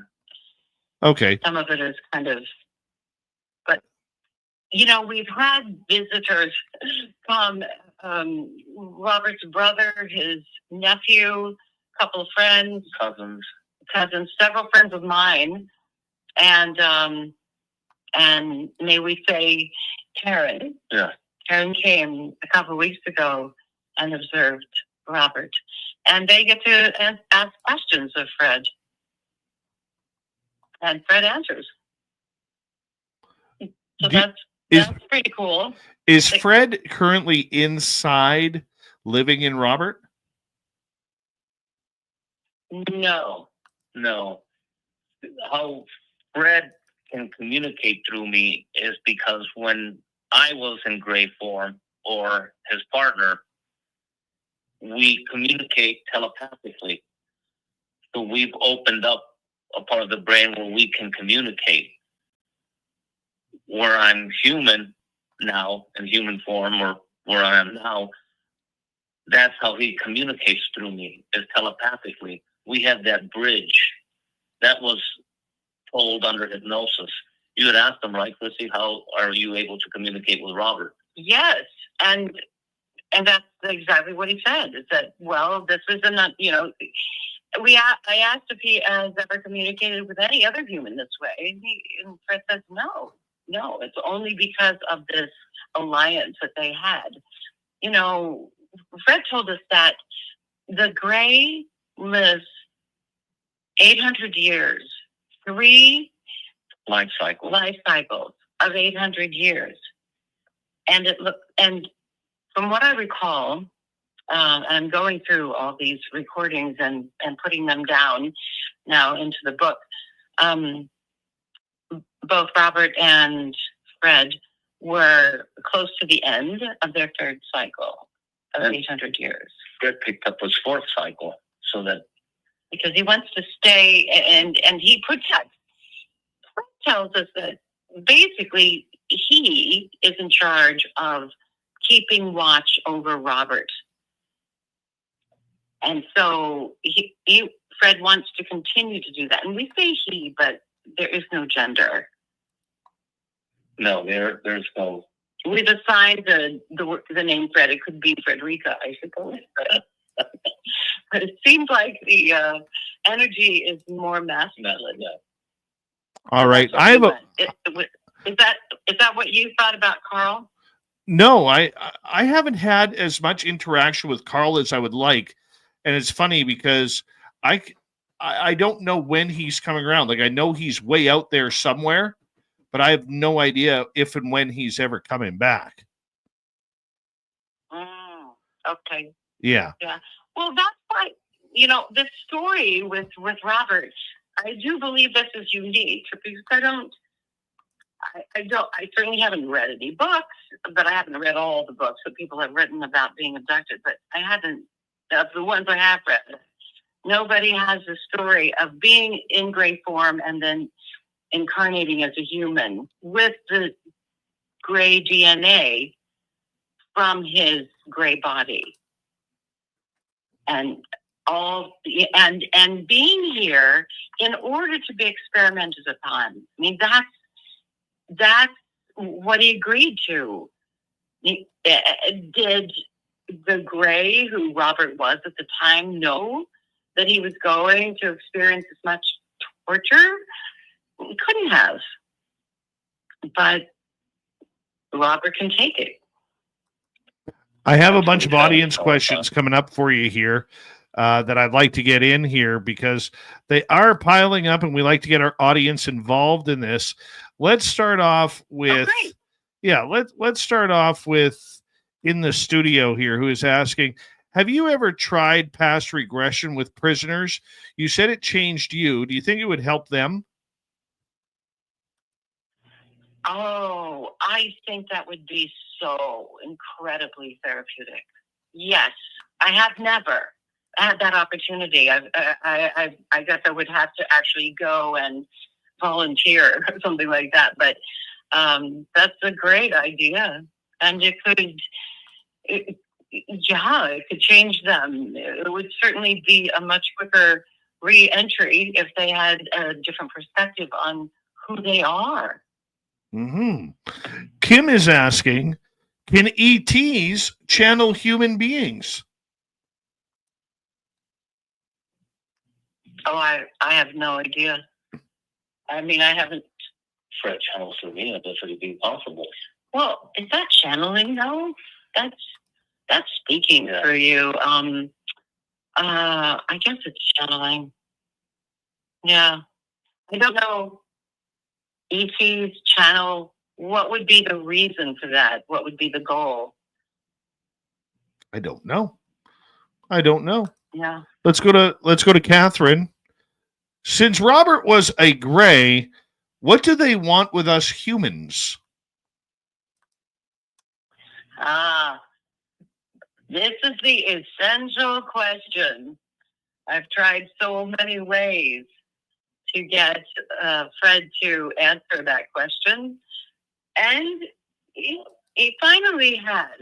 Actually, they have a goal of, first of all, saving the planet.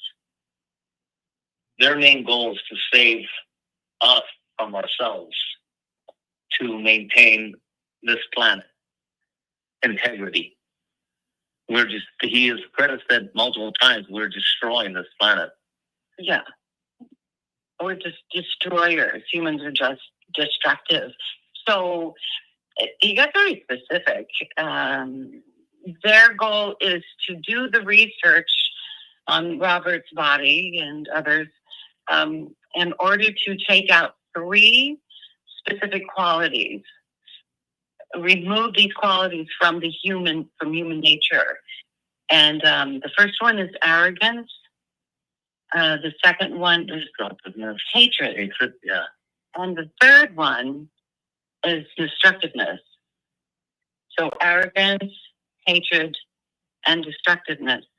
And if they could take those qualities away from humans, then we'd have a chance to, the earth would have a chance to recover. And so that he mentioned that ants have a more cohesive society than humans, right, Kryste? Yes. More advanced. And they're more advanced, yes. It's hard now for me to kill an ant when they invade my home because I keep thinking about that. Does that answer the question? I think it does. Let's go to another good question from our audience here. Let's go to Candace.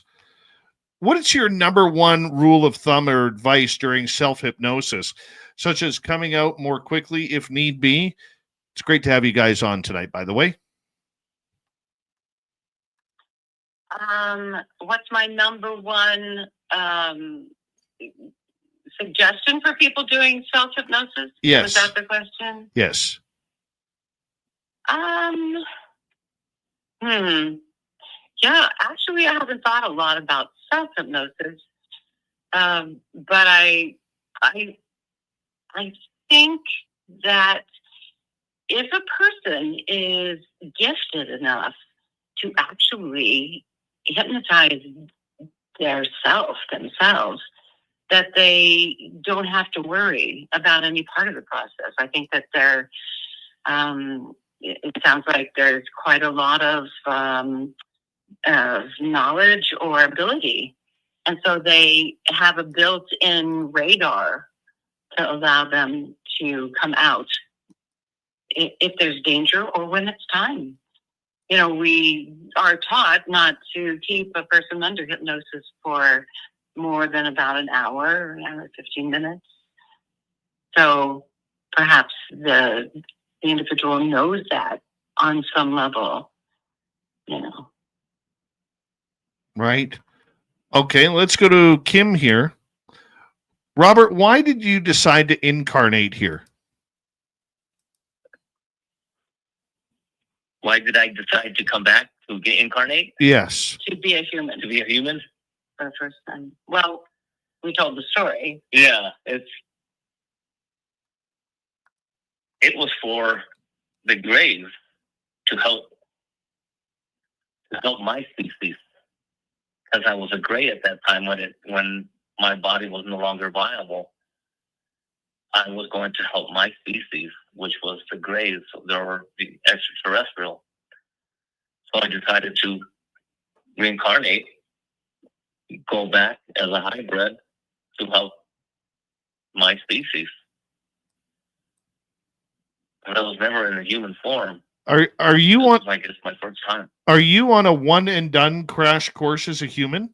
Like, will you go back in your next incarnation then and become a gray again? No. Fred has said that I'm coming back to Earth. I'm coming back, but I will be a lot different.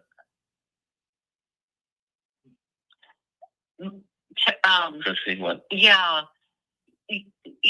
So Fred, this was decided not too long ago. At least that's the impression we have, by the scientists. They're the ones in charge. And they, for whatever reason, maybe it's because Robert has withstood all of the torture so well, and they realize that they have a gem here, and they'll send him back to Earth again. But this time, they're giving him incredible amounts of information, scientific and just high-end knowledge that no other humans have ever had. And so that's what they're telling Robert, that he will return as a human.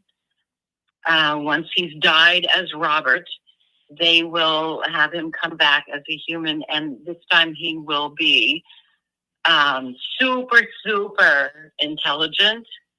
And what are the details that they told you? Because there's something about science, medical,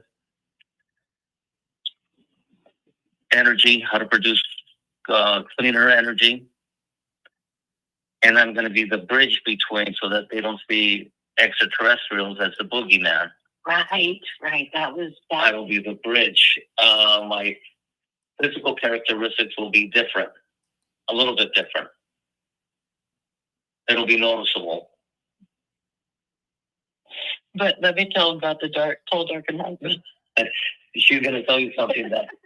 And here's what we thought, that Fred was maybe having a human quality of having a sense of humor.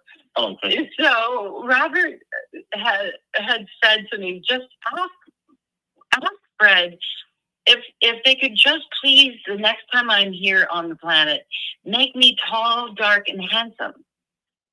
And so I mentioned that to Fred, and Fred said, Fred didn't understand what that meant.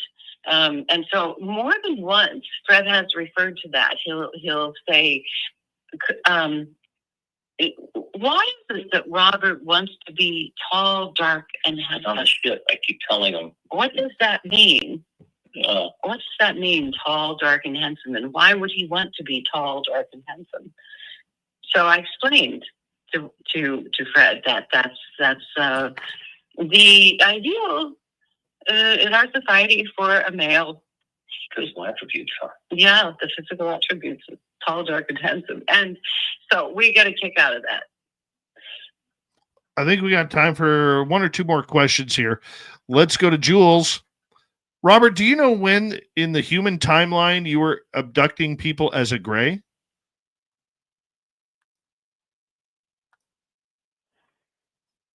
It was during the high.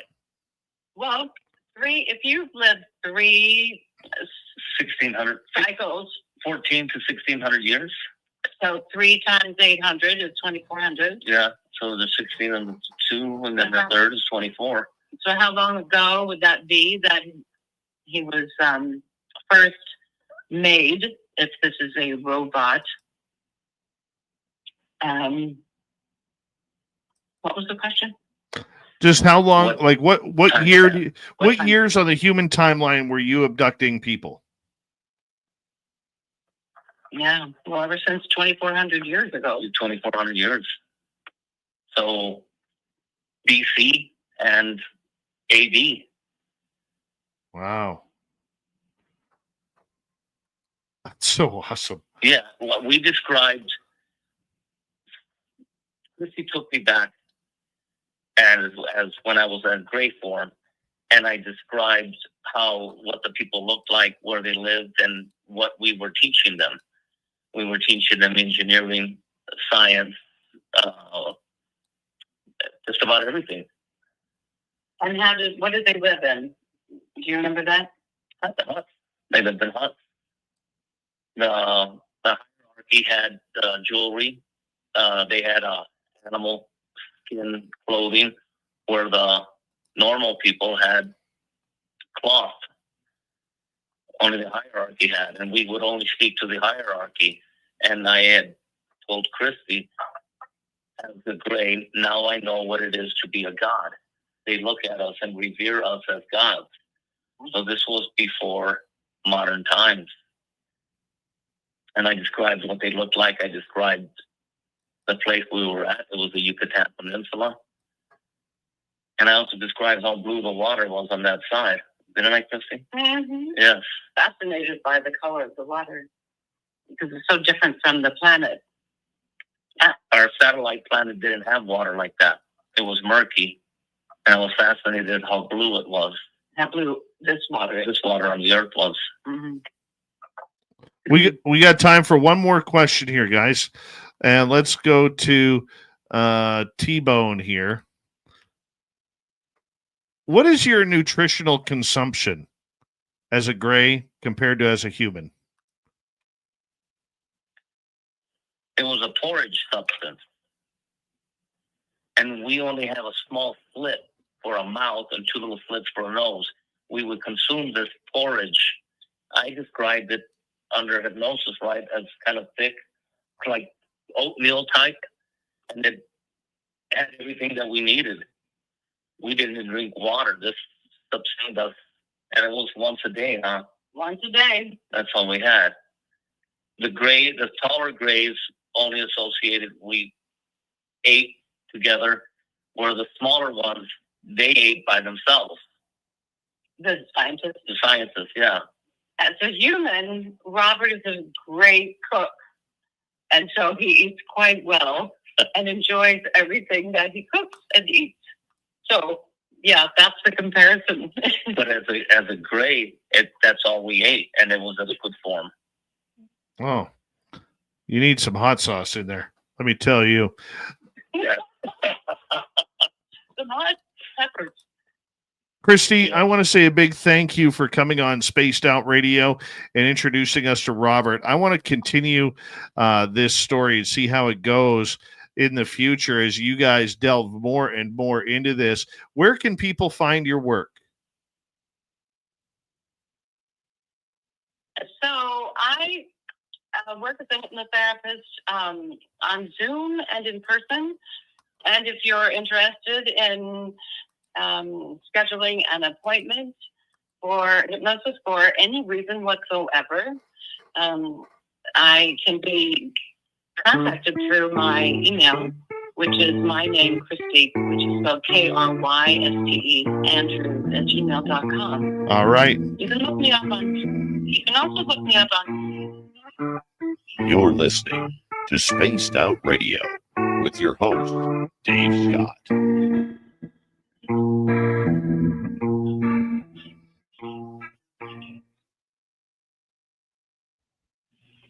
Thank you very much for coming on Spaced Out Radio tonight. We greatly appreciate it. Oh, you know what else I didn't mention? 31 Conversations with an Alien is the forthcoming book.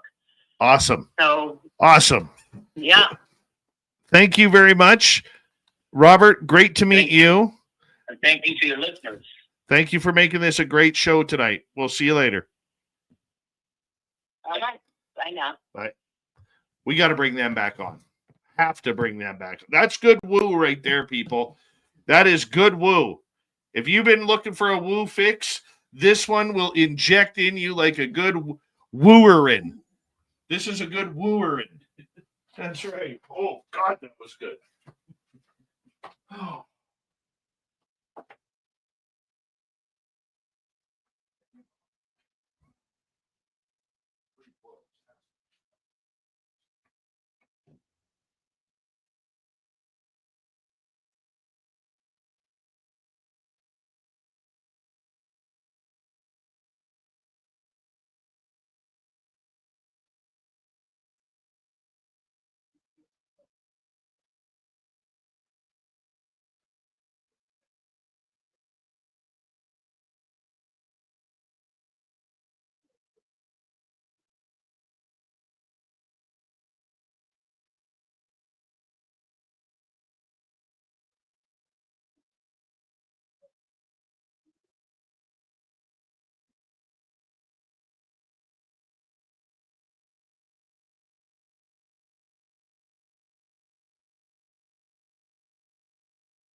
All right.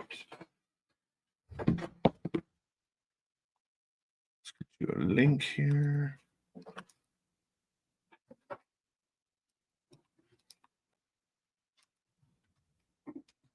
There you go, little Timmy James. I'm going to grab the microphone.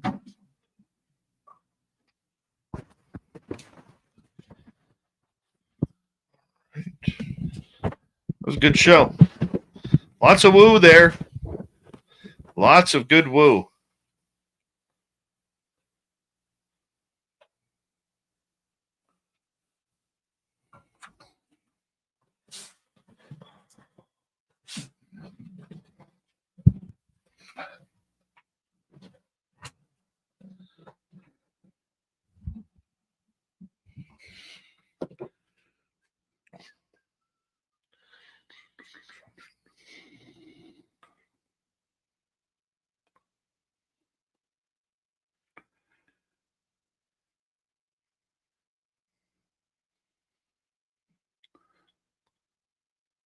Big thank you tonight to Deborah Rooney, Candace, Michelle ×2, Human Carl, T-Bone ×2, Bart, Shelley, and Erica for the amazing super chats. Greatly appreciate your love and support of SOR.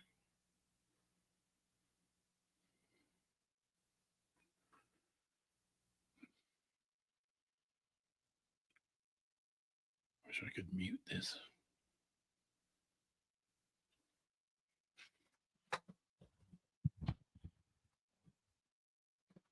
And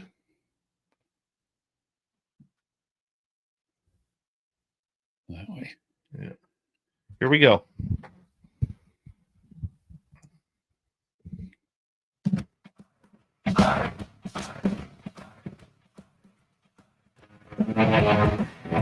Here we go with the third and final hour of Spaced Out Radio tonight. The UFO Report and Swamp Dweller coming on up. My name is Dave Scott. Thank you very much for tuning us in. We greatly appreciate turning your listening ears wherever you are on this beautiful planet we call Earth. Hey, we want to say hello to everyone tuning us in on our terrestrial affiliates around North America, digitally on every major podcast network. Our website, spacedoutradio.com. We have a plethora of features for you. Rock out to Bumblefoot, read the news wire, check out our swag as well. You can follow us on X at Spaced Out Radio, Instagram at Spaced Out Radio Show, and on Patreon in the Space Travelers Club. The Desert Clam has set the password for tonight in the SOR Space Travelers Club. Welv. Welv is your password. Use it wisely, Space Travelers, as the Clam sets the password each and every night right here on Spaced Out Radio. Let's head to the swamp. Hello and welcome to Spaced Out Radio's Swamp. I'm Swamp Dweller, and tonight I'm going to take you on a mystic journey of the unknown, sharing tales of monsters, legends, and nightmares. Welcome to the Spaced Out Radio Swamp. This story takes place in the summer of 2017. My name is John. I live in a rural part of Alabama, but choose to work in the city. The drive is about 45 minutes or so depending on traffic. However, by the time I pick up my son from the sitter, get dinner, and get home, I've been in the car for about an hour and a half. My house is surrounded by trees and the neighbors are few and far between. It can get pretty lonely out here, but I enjoy the privacy. One evening, I pulled into my driveway and noticed something odd. The doors on my storage shed were wide open. I told my son to sit in the car as I got out to investigate. I didn't see anything missing and closed the doors back. I know the wind had not blown them open because it had two latches that must be open to get in. The next day, I looked around and much to my dismay, 2 weed eaters along with a few other garden tools were missing. I know I should have contacted the police, but I knew there wasn't much they could do at that point. Throughout the week, I had some time off and decided to tackle some yard work that I needed to get done, which included cutting down a medium-sized tree that had grown next to my house. Once I cut it down and took everything out, I had to move it to the edge of my property, just inside the woods. I planned on cutting it up another day. Fast forward to the next Friday, I left work at 7 p.m., picked up my son, and we arrived home at around 8:30 p.m. As I pulled into the driveway, my son and I noticed something laying across the driveway. It looked as if a tree branch had fallen across my driveway. As I drove up to it, though, I thought to myself, there are no trees over my driveway. Once I looked down and really got close to it, my heart sank to the bottom of my stomach. It was the tree I had cut down the other day. I had put it clear on the other side of my property until I could cut it up. I recognized the marking from my chainsaw. I didn't know what to do. My son and I sat there in silence for at least 5 minutes. I rolled the driver and passenger side window down just to get an inch closer and listened to hear if anything was out there. I didn't hear anything. I then realized for me to get to my house, I had to get out and move the tree. I told my son that I was going to get out and move it, just enough so that we could get past, and I would lock the doors. If anything happens, he could use my phone to call the neighbor who lived the closest. I darted out of my car and moved the tree slightly out of the way. and raced back to my car. I was terrified. Luckily, my son was on the ready to unlock the doors for me to get back in. I drove toward my house and we got in safely, and I didn't sleep much that night. The next day I woke up to find the tree was moved again, this time a few feet behind my car. To this day I'm still baffled at who or what could have done this, or what their intentions were. Next time I will be smarter and call the police. I do have another question that I cannot answer though. How did someone know where I put the tree after I cut it down? Whoever had done this had been watching me. I had put the tree in the woods. The thought alone, enough, is keeping me up sometimes. Thank you, Swamp Dweller, for another crazy story. If you want more just like that, head on over to YouTube, ring that bell, hit subscribe, and Swamp Dweller will have thousands of stories right there, just like that, for you to listen to. Time for the UFO Report. That is an interplanetary flying space saucer.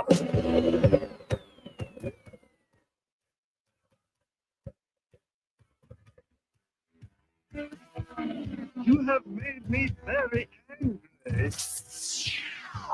Very angry indeed. Little Timmy James back in studio for another great UFO report. And before we get started, for our radio audience, you won't know, but we get pretty close with our YouTube audience and our social media audience who watches us live each and every night. And we lost one of our members. Yes, I did see that. Yeah. Kind of sad. Gentleman named Rene Cruz. He had been listening to this show for about 6-7 years, in the chat room almost each and every night. Apparently, he passed away back in May. We're just finding out about this now. Yeah. Had some health issues that really didn't want to discuss. But God bless you, Rene. Hope your travels were great to the other side. Thank you for being a fan. Hopefully, you're still tuning in from way over there. But just wanted to give a shout out, resting in peace, for one of our great listeners that we have. Excellent. We had a hell of a night out at Flight 21 this past Friday or Saturday. Pardon me. Yeah, man. Just a little bit of everything, I would say. A little bit of woo, a little bit of darkness, a heck of a lot of thunder and lightning. Yeah, we got caught in a thunder and lightning storm out there. And you know, the last place you want to be when you are out and about is in the forest around big trees when lightning bolts are coming down. So we finally decided, after the rain started getting heavy, to go sit in my Jeep. And you can go on our YouTube channel if you haven't already and see how we were thunderstruck. Oh, man. Oh, my goodness. That was probably the closest I think I've ever been to a lightning strike in my entire life. I could feel when the lightning hit and then that thunder came on instantly after. Oh, man. I could feel the electricity through the air. It was like, watch the video. It's awesome. Yeah, it was, I'm not going to lie. It was pretty crazy. Yeah. It was pretty damn crazy having that happen. And I don't know, man, holy cow. But it was a good night. It was a good night. Yeah, that was pretty intense. I mean, we did something that we wanted to do for a long time. We had a good friend of mine, Mike, come up with us. If you're in our YouTube chat, you may know him as Mike Schmidt. Okay, came into our YouTube chat, and he gave his recollection of seeing the alien in the forest back in 2023 there, and the freak out that it was. I mean, it was pretty harrowing. I mean, you could tell like 2 years later, he hadn't been up there in 2 years. You could tell how much it was still affecting him, Tim. Oh, no question. I mean, I wasn't up there with you guys when this happened, but just listening to Mike talk and listening to his story and watching how he reacted walking around. Yeah, I could say positively that he was affected for sure. But it also goes to show how real what we are doing is. Yeah, well, out of the two people that I've actually spoken to, he's the second one that was like, I didn't know if I was going to come back up here. And I mean, even you had said that at one point. I know you said that after that one experience last summer. But yeah, it's legit, folks. It's 100% legit. The thing that I find about it was that how he was, you could still see the emotion in his face and a look of concern. And this video will come out in about 2 weeks' time. Yeah. Okay, that we will put it on out, and it will be how can we put it? It will be just a reality of what we are doing on a daily basis. So just your thoughts of it all when you see somebody like him who's hesitant. I mean, he's a strong guy. He's somebody who's not intimidated in the forest. And you could see, like, when he was there, when we were walking around, he was like on full-time alert. Like, he just could not relax while we were there. Yeah, that's a good way to put it. He said he wasn't scared, but he could definitely feel energy, and he said that there was a lot of it. He could feel eyes watching him and stuff like that. And understandably so. When you're up there, and a lot of you have seen the videos, there's a lot of stuff that doesn't make it into the videos as well, that hits kind of the cutting room floor. But I mean, there's so much stuff that happens up there. If we even put some of the minutest stuff in there, that we'd be like, a mini series for one episode. But yeah, you could definitely tell Mike was okay, but he wasn't comfortable, 100% comfortable, I guess is the best way to say it. Yeah, and we did try to find where the wood knocks happened. Yeah, we did, and that'll be in the video as well. And yeah, you'll have to wait and see, because we don't want to give it all away. No, definitely not. But we found the area. Yes, we did. We did not find, and going in, which by the way, we made a major snafu.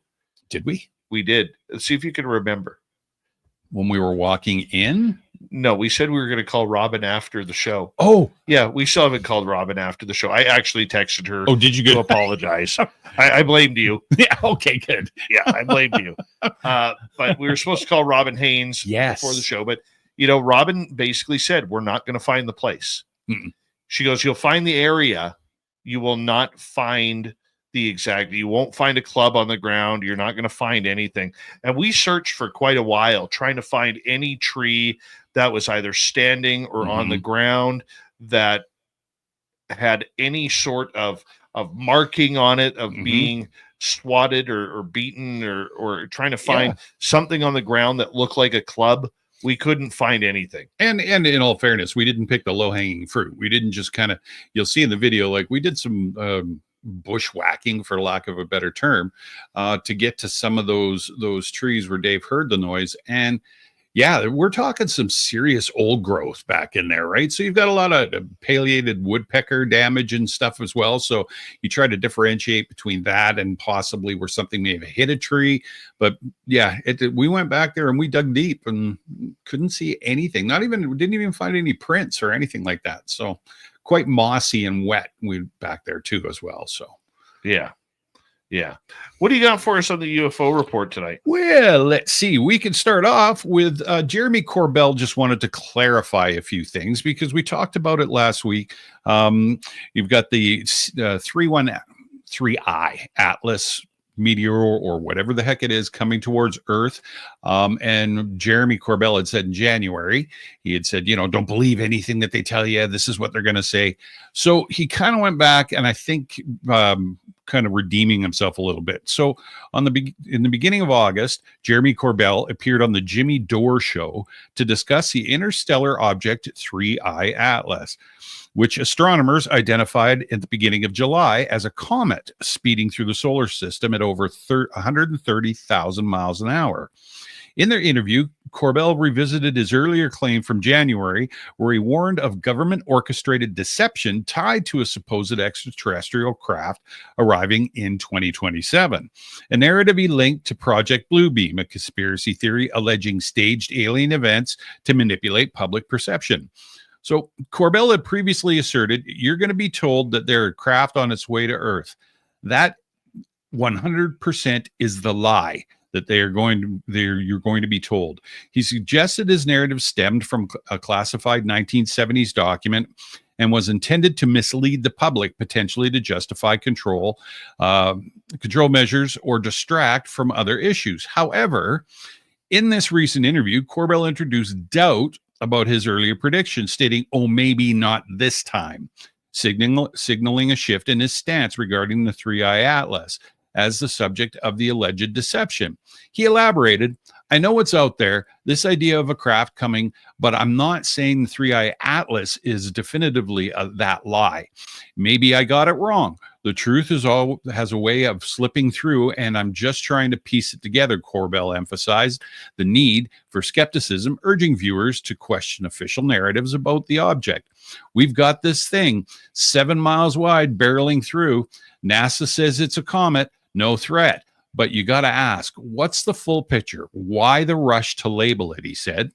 Corbell referenced a controversial non-peer-reviewed paper by astronomers, including Avi Loeb, which speculated that 3I Atlas could be an alien probe with hostile intent, a claim dismissed by other experts as baseless.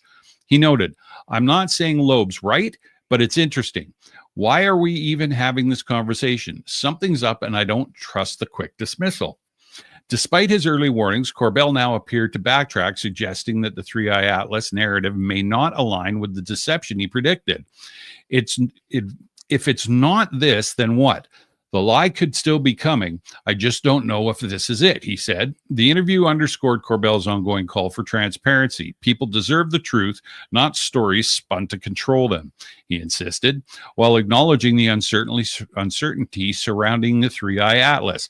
Maybe it's just a comet. Maybe it's something else, but don't take anyone's word for it. Dig deeper. His comments reflect a cautious retreat from tying 3I Atlas directly to his earlier claims while maintaining suspicion of government motives. So I watched the video, and I don't know if anybody's seen it, and fair enough. He's clarifying and stuff, but it's just one of those things. It's like he jumped out there, and he jumped out in January. Everybody kind of jumped on the Corbell thing. In all fairness, my take on it, they jumped on the Corbell thing. Remember what Jeremy said in January? So that got legs and that got wheels in social media circles and ufology and stuff like that. So I think he's just trying to clarify, and I think he did it with some class. And if you've watched the interview, he did it pretty good. He joked around a bit, and things need to be vetted and what have you. But yeah, he's taking a step back and letting everybody know that this may not be the right one. Jeremy Corbell creates a lot of controversy just by speaking. Okay. Fair enough. And at times I feel sorry for him because I think that in a way he was given information saying, look, if something's coming deep from space, that's probably going to be some sort of alien false flag. And then all of a sudden we have Avi Loeb from Harvard and many others saying that we got to be on alert on this. We have to be on alert. Yeah. Okay. True. That this is a threat narrative, which I'm tired of the threat narrative. Okay. I realize this thing is going to be here in November. Yes. Okay. So it's not that far away. But until you get actual photos of tractor beams sitting on the outside of this thing and lasers starting to come at it or come out of it, I mean, it's not a threat. No. It's not a threat at all. Definitely not. Definitely not. And you're right. It's so old and it's so worn out. And yeah, it could be. And oh my God. And you know what the UFO community is becoming with all this threat narrative? It's like the boy who kept on yelling, "The sky is falling." Yeah. Right. Mm-hmm. I mean, it's that old fairy tale about the sky is falling, or Chicken Little. Yeah, I get you. You know, I mean, that's the scenarios that it's turning into. Yeah. We don't know. We don't know. Now, if say this thing gets close enough where we could send up a message to it, okay, and if we can tell it's a craft and we can send up a message to it and it's not responding, then it's time to say, okay, let's get our crap together. Yeah. And make sure that we're ready to, in case this thing is hostile. Sure. But to sit there and continuously say, oh, that's a threat. That's a threat. I agree with Jeremy's original assessment on this. Okay. Like, let's take a step back. Let's think about this. Let's think logically. Yeah. We're not thinking logically anymore. Everything is a threat. Everything is about fear. Yeah. Okay. I'm tired of fear and threats, man. I just want to live my life.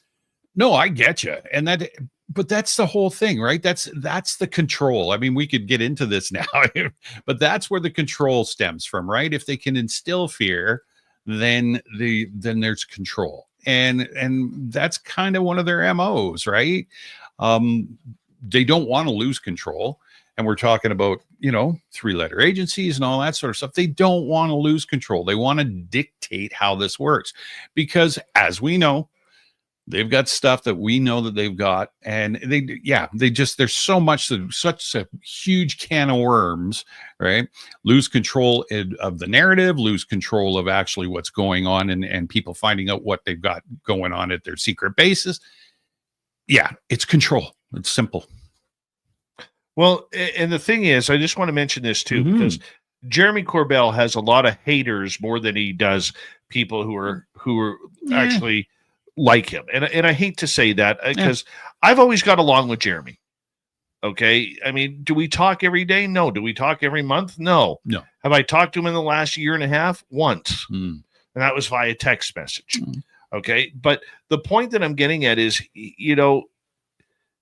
he's barked so much and he's been questioned so much on the videos he's released. Right. And let's face it, he's a loudmouth. Oh, he very much is. He's a loudmouth. Okay. And even George Knapp has said to him a few times, before you speak, get your story and your ducks in a row. Yeah. Well, thank God. Right. Yeah. But on this one, I think he was right. I don't think he should have walked back on it. No. I really don't. No. But I think he did. And it's funny because, like I said, he didn't come out and say this right after the 3i came out. It was just that it related to his story in January. So I think clearing the air and letting people know. I mean, he took it on the chin a bit. So I think that was stand up of him. That's the way I look at it anyway. And I'm sure George kind of went, you should probably just clear this up. Oh, quite possibly. Quite possibly. I don't think he had to. No. I really don't. No. I mean, we know something is coming. All right. We know that it's going to happen. Yes. And this is only the third time that something from outside our universe has come through here. And you can be guaranteed that whatever government entity and entities, plural, they're keeping an eye on it. I'm sure. So, for sure they are. Why wouldn't they? Well, exactly. So we'll know as soon as we need to know, I guess. On that note, we're going to get you to hold on right there because we are through the first half hour of the UFO Report. Little Timmy James in studio for the UFO Report. We are going to make sure that he continues with us right after this. This is Spaced Out Radio. He's Tim James, our UFO reporter. I'm Dave Scott, the host, and we'll be back for the final half hour next. This is Spaced Out Radio. Your host, Dave Scott.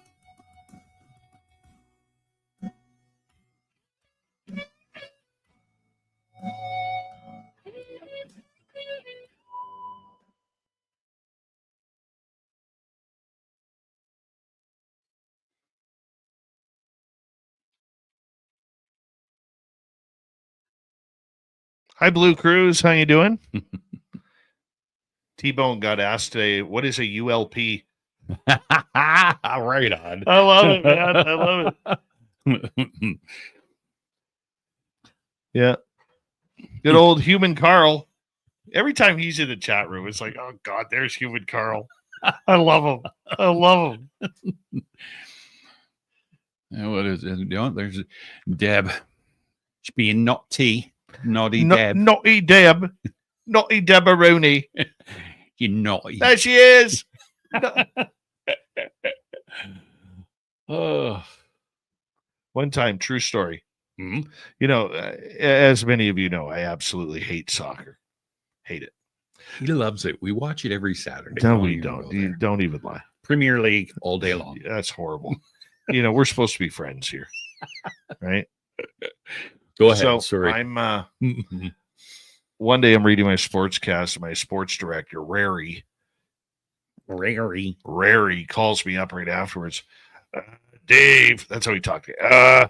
Dave, you know, there's 7.5 billion people on this planet, and over 1 billion of them are watching the World Cup right now, and you're burying it right down your sportscast. Nobody cares about mid-season baseball scores. I said, okay. So I think I picked 2 countries, whatever it was, during World Cup. I said, we got a blowout happening between Spain and Portugal tonight at the World Cup. It's 1-0 in the 70th minute. Fernando putting the big basket on there, putting it right in the old onion bag. Oh, man. Right? Oh, God. That's a huge lead. Oh, God. Horrible. What a horrible game. Horrible. So, new guy at work. Oh, Yeah. Oh, yes. His he allows his kids to play soccer. It's the Italian blood in him. Oh, yeah. So I said to him the other day, I said, you actually allow your kids to play soccer? He's like, yeah, man. Yeah, why wouldn't I? It's a good summer game for him. I said, do you not like your kids? Jesus. He's like, what do you mean? I said, well, you put them in soccer. Obviously, you don't care for them that much. Poor guy. He looks at me and he's like, soccer's a great sport. I said, no, it's not a great sport. I said, that's where I pulled the boss card. I said, remember, I'm your boss. You know, we won't have any of that soccer talk around here. No soccer talk. None. Poor kids. Poor kids, yeah. Building cardio, you little buggers. Learning how to dive. Oh, that's there too. You know, one of my favorite videos to watch is you see when these guys go diving in the Florida Keys, killing the lionfish. Oh, yeah. Because they're an invasive species. Mm-hmm. And they breed like 3-4 times a year. Yeah. Yeah. I like watching them go in there with their little pitchfork thing and smacking them. Thunk. Oh, that's good stuff.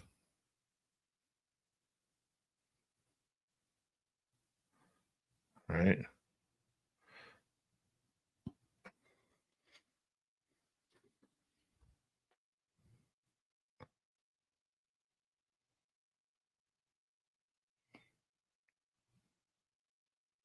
We got a minute to go. Only.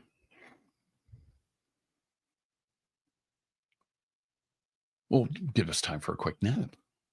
Oh, man. I'm pooped, dude. And it was a long weekend. I am poopered. I'm pooped. It was a long day. Yeah. You domesticated slave.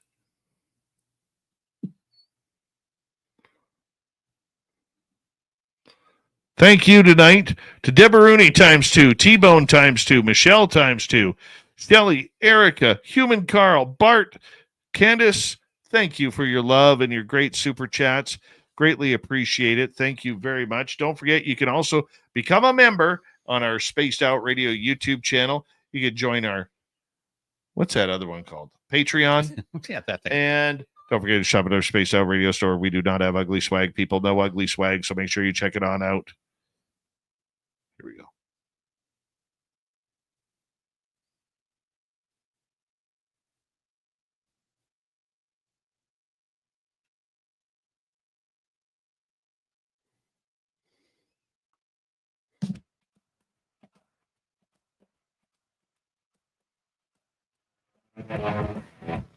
We're into the final half hour of Spaced Out Radio tonight as we've rounded third. We're heading for home here. My name is Dave Scott. Thank you very much for joining us as we continue on with the UFO report with Little Timmy James here momentarily. But first, I want to remind you that if you've missed most of this show or others, you can always check out our free archives on YouTube or any major podcast network. Our website, spacedoutradio.com. We have a plethora of features for you. Rock out to Bumblefoot, read the news wire, check out our swag as well. Follow us on X at Spaced Out Radio, Instagram at Spaced Out Radio Show, and on Patreon in the Space Travelers Club. He's Tim James. He is our UFO reporter. And Tim, thank you so much for being here tonight. What do you got for us? Well, Wikipedia has been at it again, and they have erased another name in the UFO world. So I guess on the 2nd of August, the Wikipedia page dedicated to Colonel Philip Corso, retired U.S. Army officer whose provocative claims about extraterrestrial technology captivated audience, vanished abruptly, now redirected to a sparse entry about his 1997 book, The Day After Roswell. Corso, a decorated military man who served from 1942 to 1963, rising to lieutenant colonel, asserted in his memoir that he personally oversaw the dissemination of alien technology recovered from the 1947 Roswell incident, channeling it into American industries to birth innovations like fiber optics, lasers, and integrated circuits. The sudden erasure of his detailed biography from Wikipedia has stirred unease, prompting questions about whether this act signals a calculated effort to marginalize his controversial narrative at the time when public curiosity about UFOs surged. So Corso's book, co-written with William Burns, painted a vivid picture of his alleged role in a clandestine program under Roscoe H. Hillenkoetter, the first CIA director tasked with reverse engineering extraterrestrial artifacts while maintaining a facade of public denial about UFOs.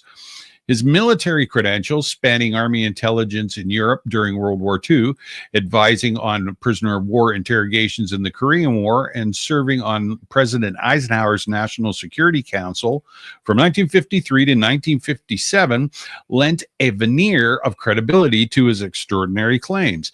Yet skeptics, including UFO researchers Philip Klass and Carl Flock, have long challenged the memoir's veracity, pointing to discrepancies like erroneous references to military headquarters and misaligned timelines, dismissing it as fabrication. The removal of Corso's Wikipedia page, a digital monument to his contentious legacy, has amplified concerns about selective curation of the platform, particularly for figures tied to the polarizing realm of UFO lore. Some speculate this could be a deliberate step to diminish the visibility of whistleblowers' accounts, especially as global discourse around extraterrestrial life intensifies. Corso himself articulated the delicate balance of secrecy and revelation, stating that the day after Roswell, we had to gradually desensitize the public to the reality of an extraterrestrial presence, using a carefully orchestrated strategy to avoid mass panic while preparing for eventual disclosure. He further claimed the artifacts from the Roswell crash were the key to technological leaps, but we buried the truth under layers of Cold War secrecy, used it as a shield to protect the real agenda. The timing of this deletion, coinciding with the escalating public and governmental interest in UFO transparency, has cast a shadow of suspicion over the motives behind it. Corso's words resonate here. The military was tasked with keeping the public in the dark while we seeded alien technology into industry, knowing the truth would one day surface. Another striking quote from his book captures this conversation. I saw materials from the crash site, non-human in origin, beyond our science, and my job was to ensure they reached the right hands without anyone asking too many questions. So whether the page's removal stems from routine editorial pruning or hints at a broader campaign to suppress such narratives remains uncertain, but it is undeniably sharpened focus on Corso's claims, thrusting his story back into the spotlight of the UFO debate. I know it's only Wikipedia, but we had this conversation, I think, a few months ago. It's like, yeah. So for people who don't know, there is a group of editing pirates, and I will call them pirates because that's kind of the way they are, who are literally taking everybody and every story from the UFO world, and they're either defaming it, they are changing the entire storyline, they've changed credentials on people, whether it's Lou Elizondo or David Grush or many other people within the military community. They have insulted veterans by questioning whether or not they were legitimate veterans. This has been a very dangerous game that the owners of Wikipedia really haven't been held responsible or accountable for their misdemeanors with these, what they call moderators of the channel. And the funny part about it is, if you go in there, let's say there was a Wikipedia page about you and it was talking about UFOs, you can go in there and change your information because anybody can add information at the time. But these moderators, or what I call pirates, they are the ones who are going in there and then erasing and sometimes even locking out people from changing their own profile and maybe updating information. A gentleman who has talked very much about this, done a real deep dive on it, is a guy named Rob Heatherly. Now, he is somebody who really protects veterans online, and he has noticed, especially in the UFO world, and he has noticed this happening, and he has done a deep dive. We can actually go back on our archives and look for the interview with Rob Heatherly, whether it's on Spotify or YouTube or any of our other podcast networks, and you can actually look at the trail run. Many believe it even ties to UFO skeptic Mick West, who is allegedly one of these people called Lucky Louie. Oh, okay. So it's believed that these are paid disinformation agents to try and quell these UFO people. Now, whether that's true or not, I don't know. But I could tell you this. I think it's dangerous that people have the ability, like if you said you like strawberry shortcake and they didn't like you saying that you like strawberry shortcake, they could literally block you out of your own profile so you couldn't change that. Right. And again, though, and I hear what you're saying, and it's a slippery slope. But Wikipedia is, I guess, not necessarily the Encyclopedia Britannica of information either, right? I mean, it's public input and stuff like that. I get that, but I don't know how to take this Wikipedia thing, quite honestly. I don't know if it's, if it's Big Brother and it's censorship, or if it's just like, it's manipulation of the UFO world. They think the UFO world is bunk, and because they don't believe in it, they're going to make it disappear, at least on that platform. Right. Okay. Yeah. That's just stupid. Yeah. So if you're against censorship, do not donate to Wikipedia. Never do. Don't. Some people do. Okay. But it's just an idea. I've never have. No, me either. But after learning this, they'll never see a dime of money. Well, they did it to Gillibrand too, right? They did it to a number of people. Yeah. Anything to do with the UFO world. Mm-hmm. They're either changing the story, like with David Grush, they went into his medical history on that, and they're changing it for an information bias against UFOs and the UFO community. Yeah. That's just got to stop. That's ridiculous. Jeez. Shoot. What else do we have here in the Freedom of Information Act? So the verbal legal advisement to David Grush came out in a Freedom of Information Act just the other day here. So the Department of Defense released documents under the Freedom of Information Act that detailed the legal guidance provided to David Grush, a former intelligence officer turned whistleblower, before his interviews with Arrow. These records, obtained through Freedom of Information, clarify the protections and obligations for whistleblowers discussing classified information related to UFOs during Arrow interviews. So the release offers a direct look at how the Pentagon navigates the delicate balance between national security and transparency for those claiming knowledge of secretive government programs. The documents revealed the precise text of the verbal legal advisement given to Grush and likely other witnesses. This advisement, grounded in Section 1673 of the fiscal year 2023 National Defense Authorization Act, explicitly states that Arrow is authorized to receive any UFO and UAP related information, regardless of its classification level or existing non-disclosure agreements. During the interview conducted in a SCIF, witnesses are informed that their disclosure about UFOs and UAPs are exempt from NDAs for the duration of the discussion. However, the advisement emphasizes that these agreements remain in full effect once the interview concludes, ensuring that sensitive information stays protected outside the official setting. Grush, who has publicly alleged the existence of covert government programs involving extraterrestrial materials, repeatedly expressed concern about the legal risks of sharing classified info. The released documents showed that Arrow addressed these concerns by citing statutory protections and memorandum from the Department of Defense Special Access Program Central Office and the Office of the Director of National Intelligence.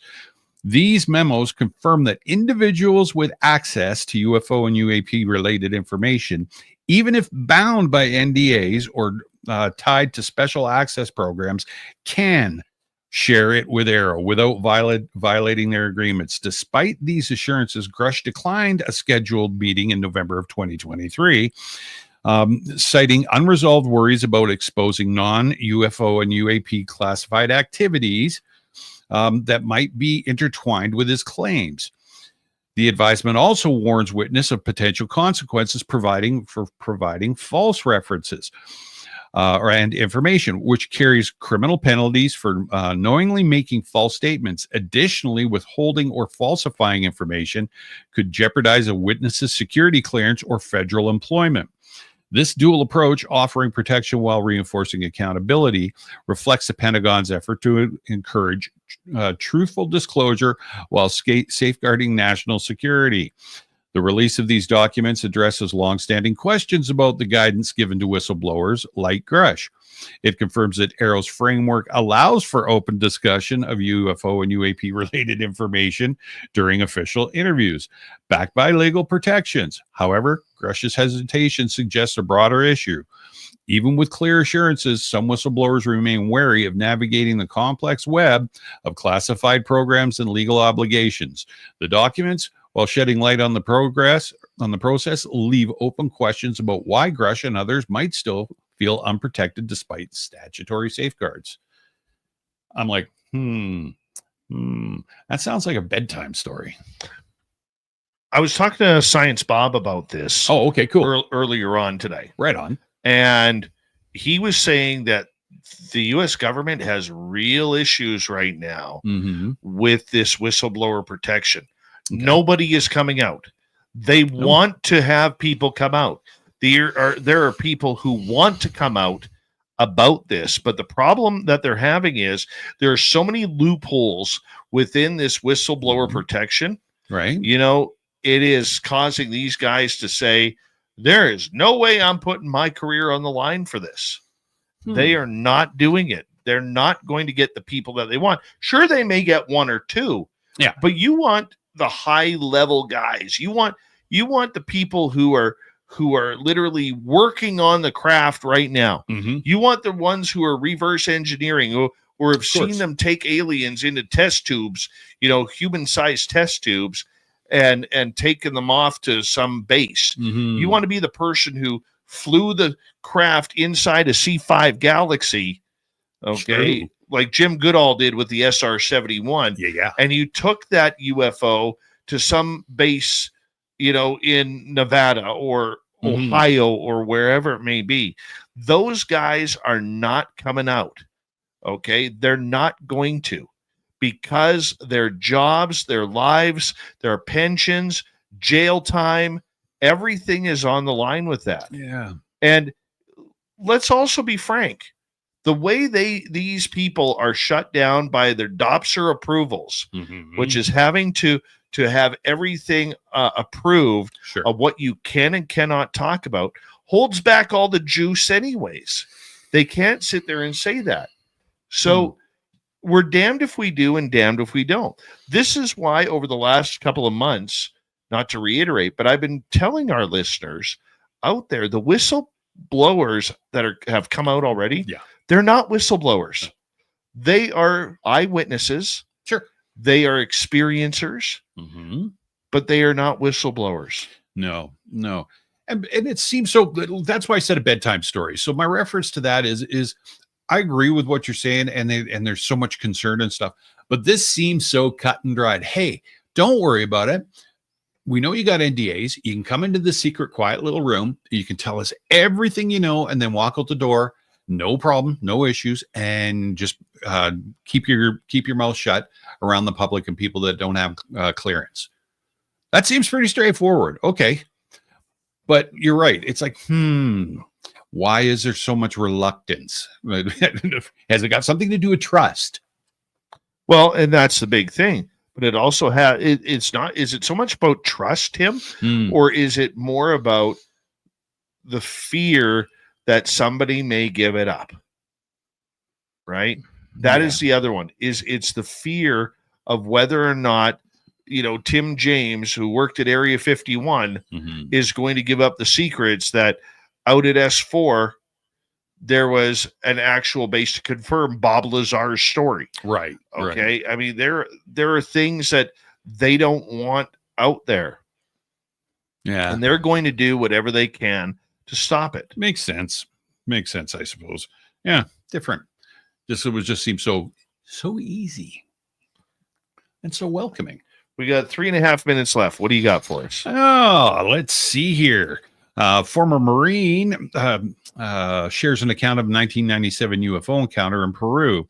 So in a recent video interview, former U.S. Marine Lance Corporal Jonathan Weigand recounted a 1997 incident during an Operation Laser Strike in Peru, describing an encounter with an egg-shaped craft and telepathic communication from non-human beings. The interview, conducted by UAP GERB and released in 2025, provides new details about the experience Weigand first disclosed in 2000, offering a window into the event he claims was suppressed by military authorities. Weigand deployed in March of 97 as a part of a counter-narcotics operation in the Peruvian jungle and was tasked with investigating a suspected friendly aircraft crash. His platoon traveled in Humvees for 3 hours before proceeding on foot through dense jungle. Upon reaching the site, they found a teardrop-shaped craft embedded in a cliff face, unlike any known aircraft. He described the craft as organic in appearance, leaking a colored shifting fluid that damaged his camouflaged uniform and caused hair loss on his arm. He noted a humming noise and a recessed area, possibly a cockpit, with an arm bearing 4 digits visible, suggesting the presence of non-human occupants. He claims he experienced telepathic communication from being inside the craft, describing them as empathetic and family-like, conveying a plea for help. He did not physically see the beings, but sensed their form, resembling a stereotypical gray alien through a mental connection he could tune into or out of while near the craft. The encounter took a darker turn when unmarked operators in black fatigues, followed by the Department of Energy team in protective gear, arrived and took control of the site. He was separated from his platoon, shackled, and taken to an undisclosed location for interrogation. He was threatened with severe consequences, including harm to his family if he spoke about this incident. Despite the threats, he shared a story with fellow servicemen, leading to further repercussions. He has since lived with reoccurring nightmares, undisclosed medical issues, expressing reluctance to revisit the event due to its emotional toll. The 2025 interview, only his second public discussion of the incident, underscores his belief that the public deserves to know about the encounter and its cover-up. He provided no new details beyond his 2000 account, vetted by journalist Leslie Keane and featured in the 2001 Disclosure Project. I want to hear more of that. It's a big story. There's a big story. That was Reader's Digest. See, that is a great account of an eyewitness. Mm-hmm. I am intrigued by it. That's the type of story that I'm likely to believe. Yeah. Okay. And I want more. I want to know what this is all about. And we have to have that guy talk. Mm-hmm. That guy needs to get out there and tell his story. Yeah. It's not about, which podcast or which YouTube channel he should go on. Just get out there. Mm-hmm. Just get out there and do them. Yeah, absolutely. That's an incredible event. I'm drooling, man. Dig into it. It's frothing at big. the mouth for that one. Tim, thank you for another great UFO report. We really appreciate you doing that for us. And of course, you'll be back in a couple days. Absolutely. That's what we do. That's it. And then we'll be back out in the forest before you know it. Then we'll be back. Hard to believe, only 2 Saturdays away from Merle and Lee Strauss getting up here to hang out with us on that weekend out at Flight 21. It's going to be so much fun. As we say goodnight to Tim. And hello to Mr. Ron Bumblefoot Ball, rocking in the background with Little Brother is Watching.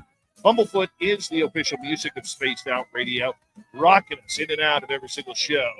Get your horns up for the guitar god himself. Special thanks to everybody listening in at work, at home, in your cars, wherever you may be. Thank you to everyone in our chat rooms tonight. YouTube, Twitch, LGAB, Facebook, Spreaker, LinkedIn, the Space Travelers Club, and on X, hashtag Spaced Out Radio.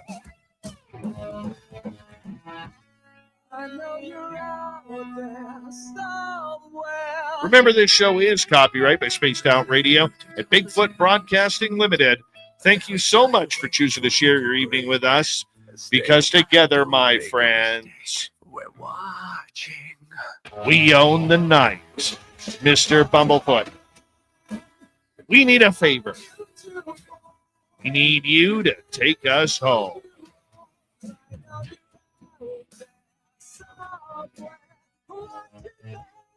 Yes, the Woo train has docked for the night, but soon, my friends, we shall ride again.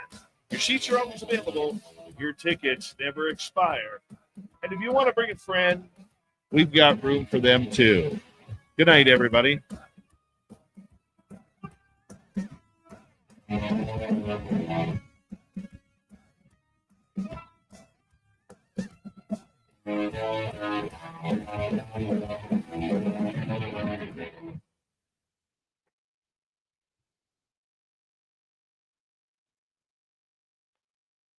That was a good show. That was good. That was a good show. What's our date today? August 4/25.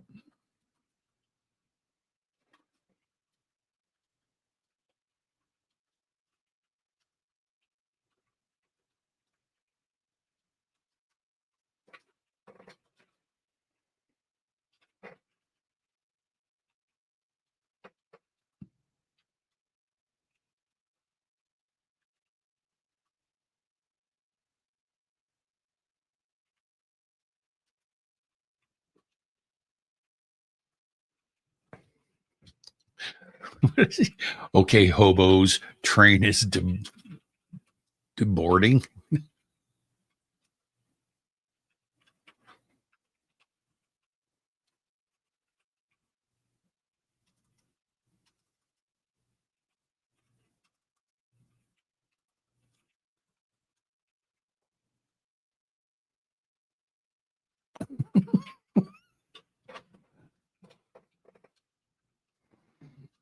Thanks, Joe Monk.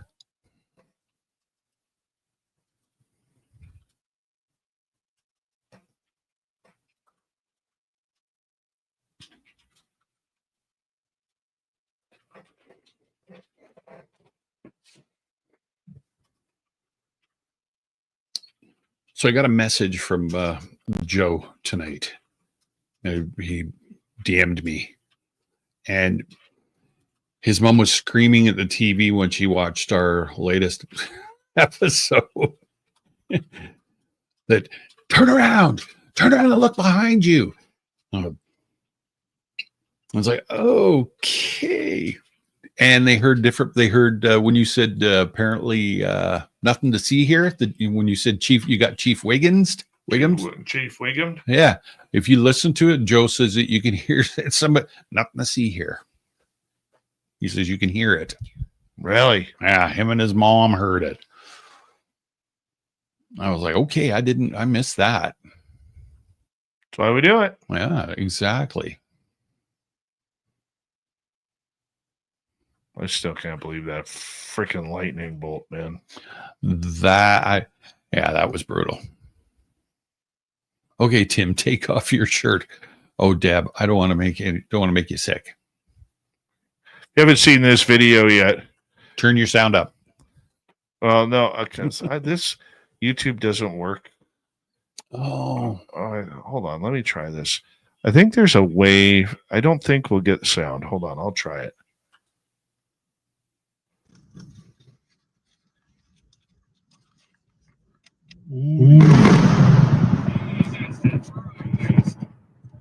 That was pretty awesome. Yeah. Then there's Tim. Jesus Christ. Oh my. That was close. Wow. Yeah. I gotta try that one again.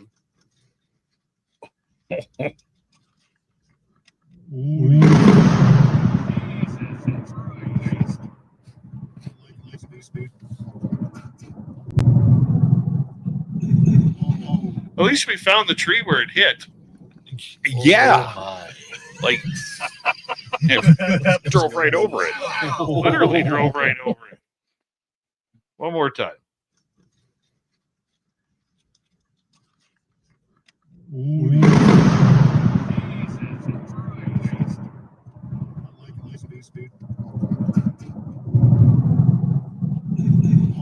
It was absolutely deafening. Oh my. That was close. Wow.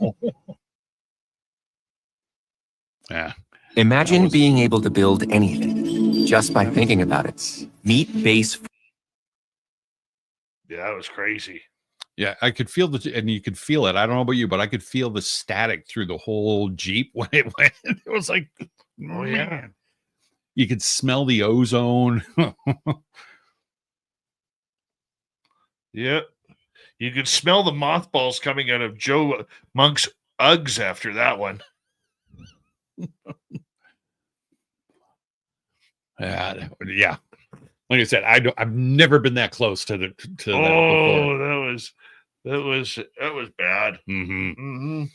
And we had just got into the Jeep because David said, you know, this is stupid, us standing out here. Standing out here in the rain. In an old growth forest. Well, at least we weren't under a tree. No, we're just out in the open. Yeah. Yeah. Well, no, we're probably a little bit safer that way. My goodness. That was interesting. But we ended up waiting it out.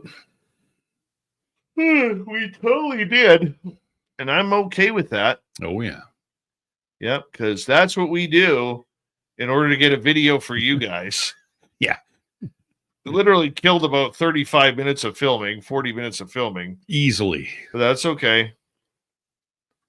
Yeah, but the whole time we're driving in, it's like, oh, I think we're going to make it. It's blowing off. Well, we made it through the first one. Yeah. That second cell we weren't expecting. No, we weren't expecting that one. No, it became night very quickly.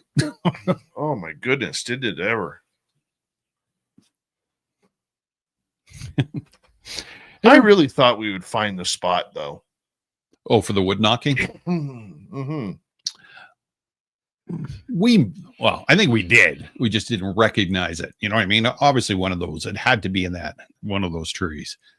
I think what we need to do when we are there next is take the deer trail from the cul-de-sac. The cul-de-sac. Instead of going around. Yeah. Take the deer trail through and see exactly which trees are right there. For sure. And the thing is, too, well, you don't want to piss anybody off, but I was thinking, too, if you'd like sit back at the base camp, I'd stand in there and I'd smack a tree with something and see if we could do that. Yeah, I don't have a problem doing that. Let's do that. I mean, that's kind of what we're doing. Mm-hmm. Right? See if I can replicate the sound, because obviously you're the one that heard it. So, well, let's see. I think Lolly's coming back this weekend. Is she? Okay, cool. Yeah, I gotta call her and see if she's up for it. I hope so. Yeah, because that was a direct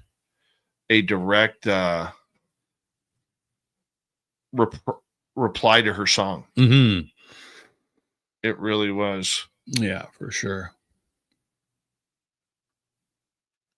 So, yeah,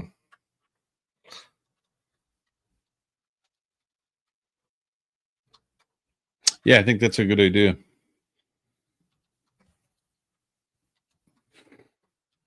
Yeah, let's do that. Yeah. And she's a good addition. I like having her there. Yeah.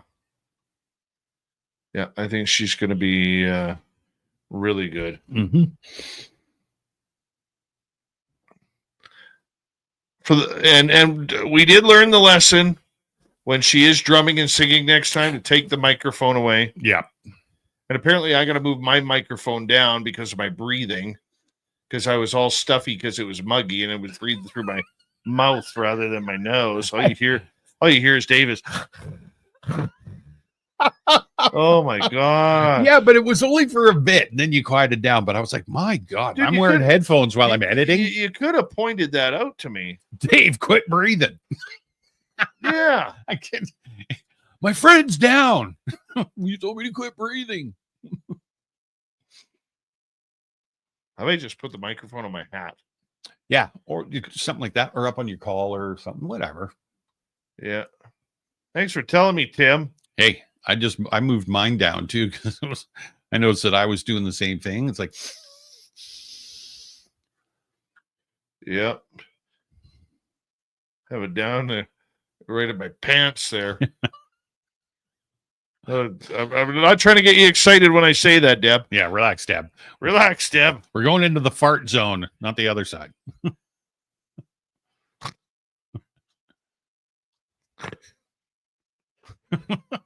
Tim, you want to explain why I started laughing on the... Oh. Okay, so I had, what was it, in the first hour? So Dave gets going, and 9 times out of 10, we'll fire things at each other every once in a while we'll fire a meme at each other during the show to try to get each other to crack up. And I sent him a meme that was probably way over the line. And it's one of those things that you have to see to believe. Yeah, we're not saying no. So, And poor Dave, I saw Dave's face, and then he saw and then it was uncontrollable. So I'm trying to duck down behind the monitor over here. that was the worst thing. I know. So that I'm not being contagious to Dave. You should have just left the studio. Well, no, that's not fun. Half the fun's trying to control it. So I was pissing myself over on this side, turning my face over to the wall so Dave couldn't see me. Dave's hanging off his chair. Oh, God. Yeah, it was way off base, but it was a lot of fun. Oh, God.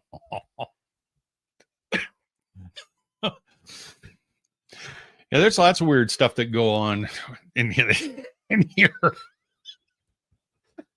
Dave waves hi to me about at least 20 times a night. Yeah. It's got a special wave. It's one of those. Yeah. Right there. One of those. So you'll see him drop his left arm off his chair. He's doing one of these at me. Yeah. So there's a little inside information on Spaced Out Radio Studio. Oh, man. Show us the meme. No, Deb. I will actually, I think you're on my Facebook. If you want, I will direct message it to you.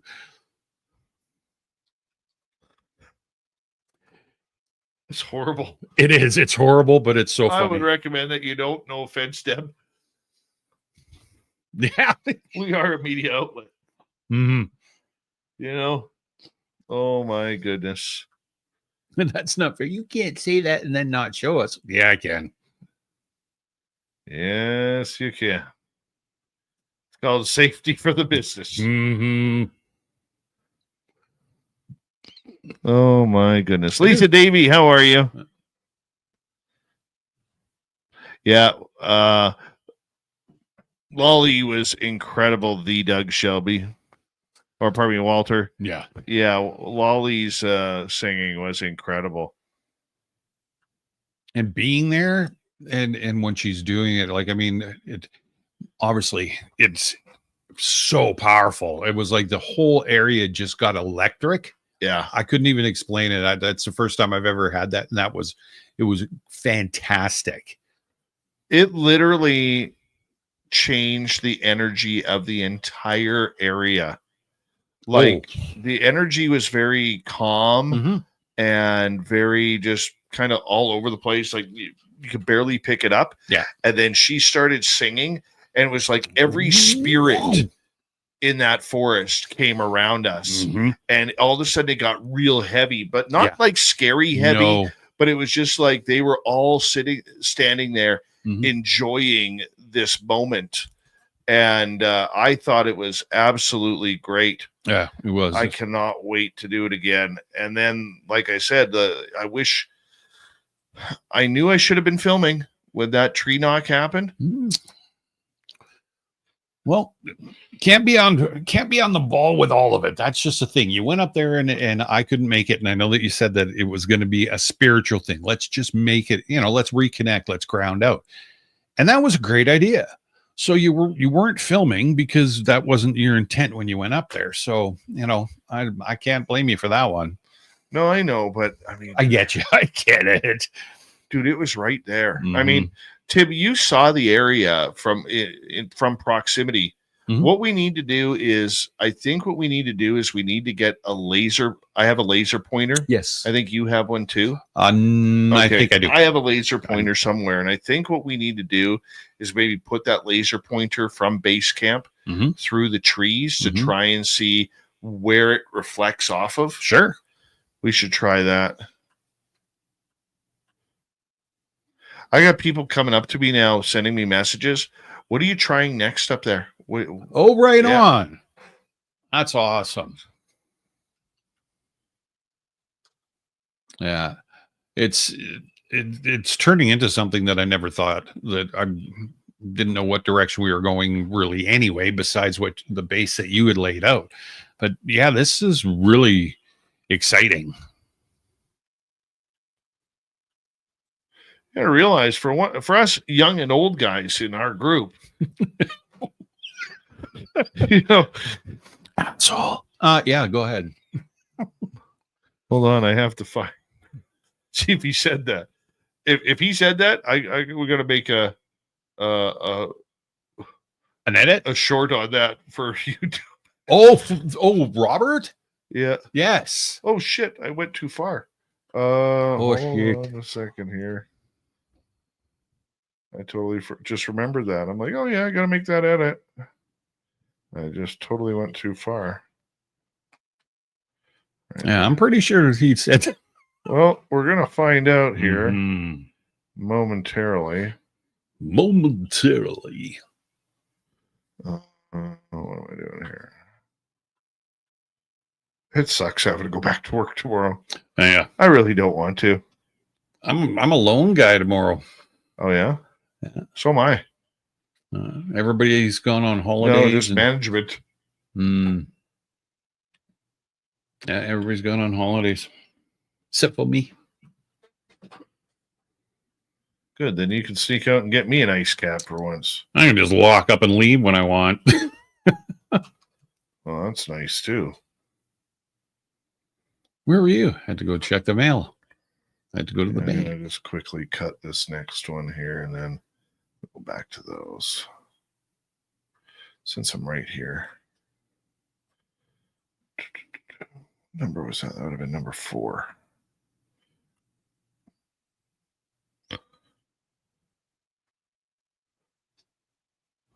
That bloody rain, though. Big time. At least it was warm rain. Yeah, rain doesn't bug me. No, but it was warm rain. It was, yeah. And then it got that muggy. Yeah. I was like, damn. Yeah. And then it cooled down. Tim was like, damn it, that mugginess gives me bum butter. That bothers my bunions.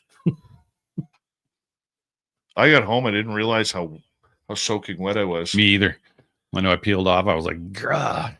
Yeah, I had the wet socks going on. Ugh. Yeah. No, I just had the back. Back and all down my back and then to your underwear and your pants. It's like, yeah. Yeah, that's never fun. Yeah. That's never fun. All right. So let's bring this number 4. Good night, T-Bone. Good night, Bone to the T. All right. So let's check this. I'm going to turn these up here. Did he or didn't he? All right. So turn her up. Hold on. This was going bottom of the hour. So we started 35, 45, 55. Should be around here.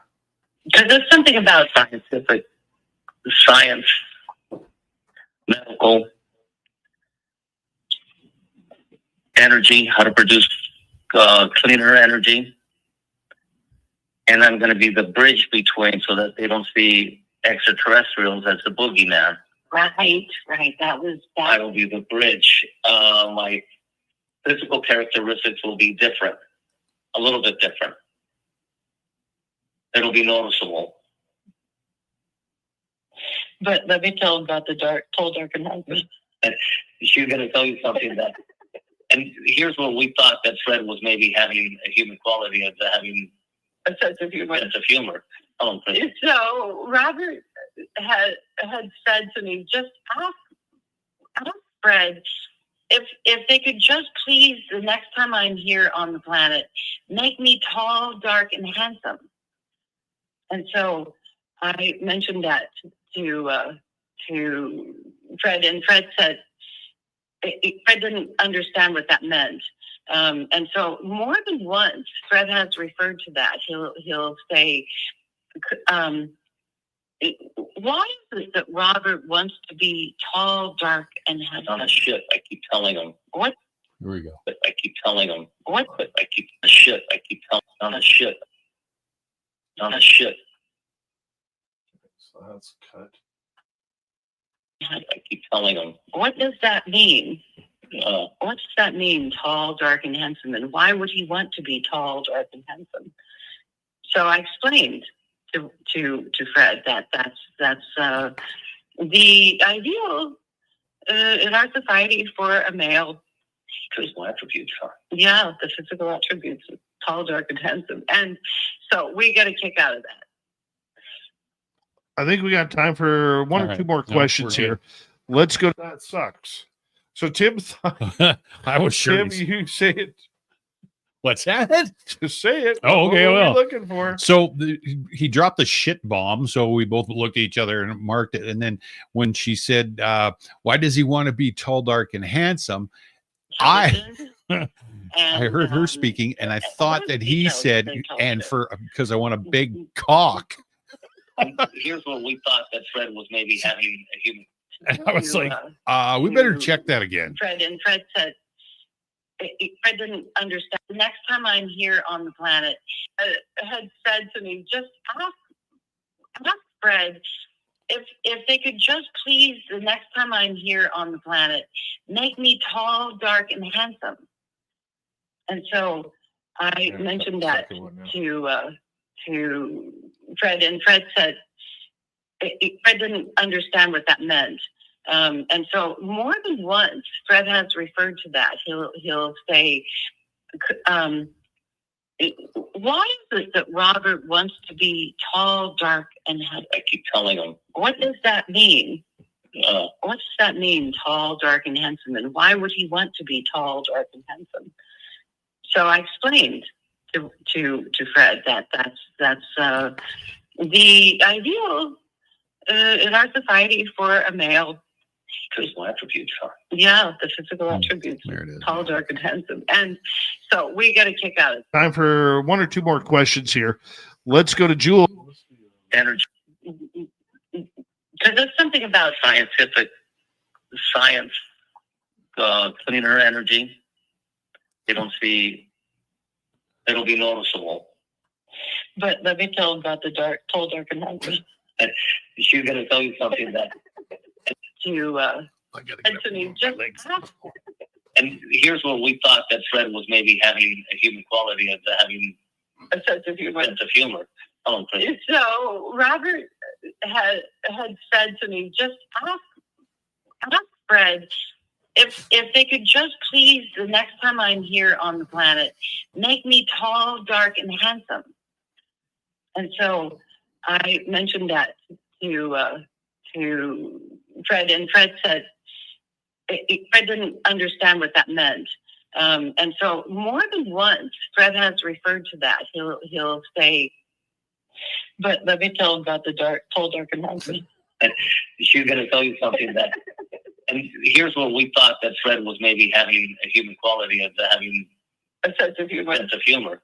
Oh, so Robert had said to me, just ask Fred if they could just please, the next time I'm here on the planet, make me tall, dark, and handsome.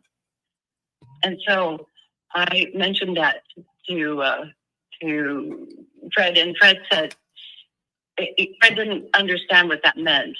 And so more than once, Fred has referred to that. No wonder I'm not finding it. I'm playing the wrong file.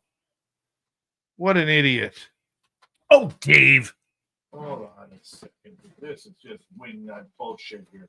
Wingnut bullshit. What are the details that they told you? Because there's something about scientific science, energy, how to produce cleaner energy, going to be the bridge between. But let me tell him about the tall, dark, and handsome. She's going to tell you something that. And here's what we thought that Fred was maybe having a human quality of having a sense of humor.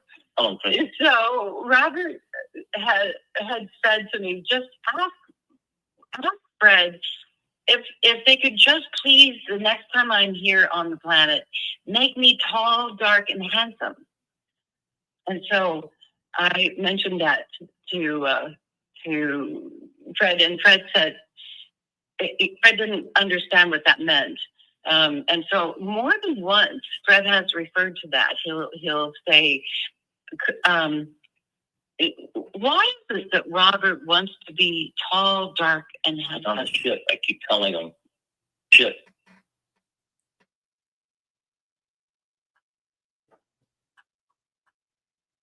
I keep telling him. What does that mean?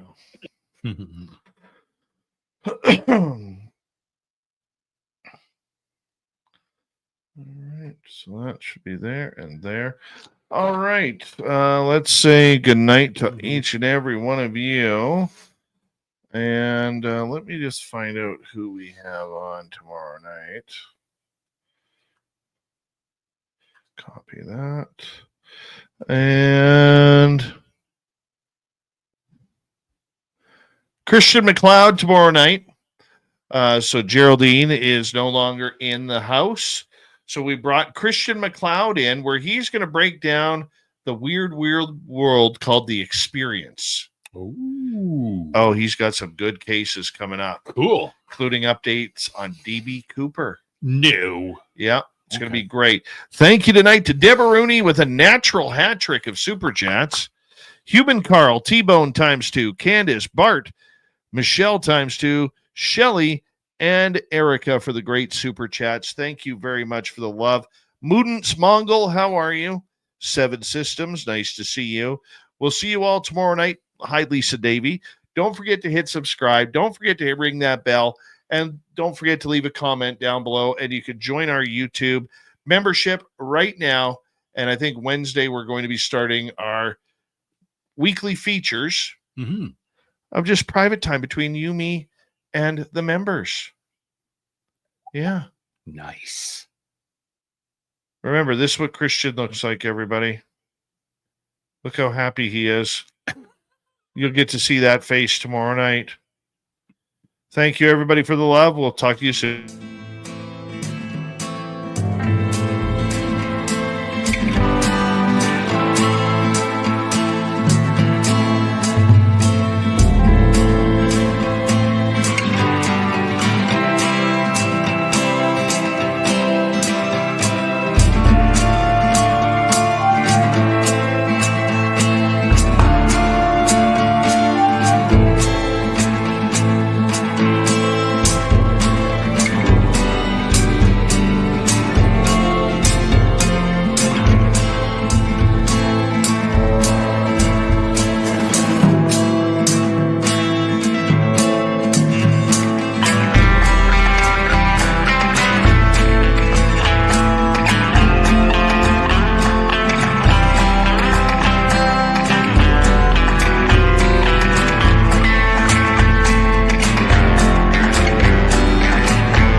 Stay healthy, my friend. You too. If you need bail money, give me a call. Always, Dad.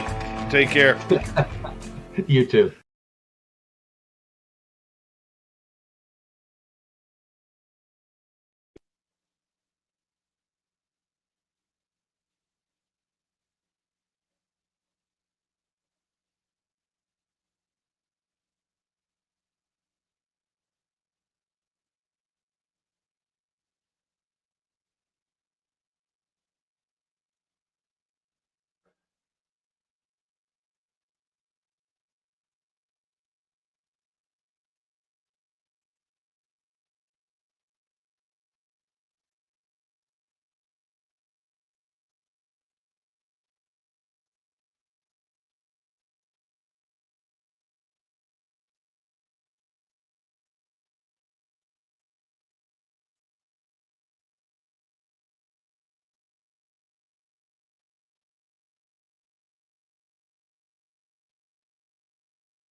Oh, I'm still on. Look at that. I forgot to end the stream. Have a good night, everybody.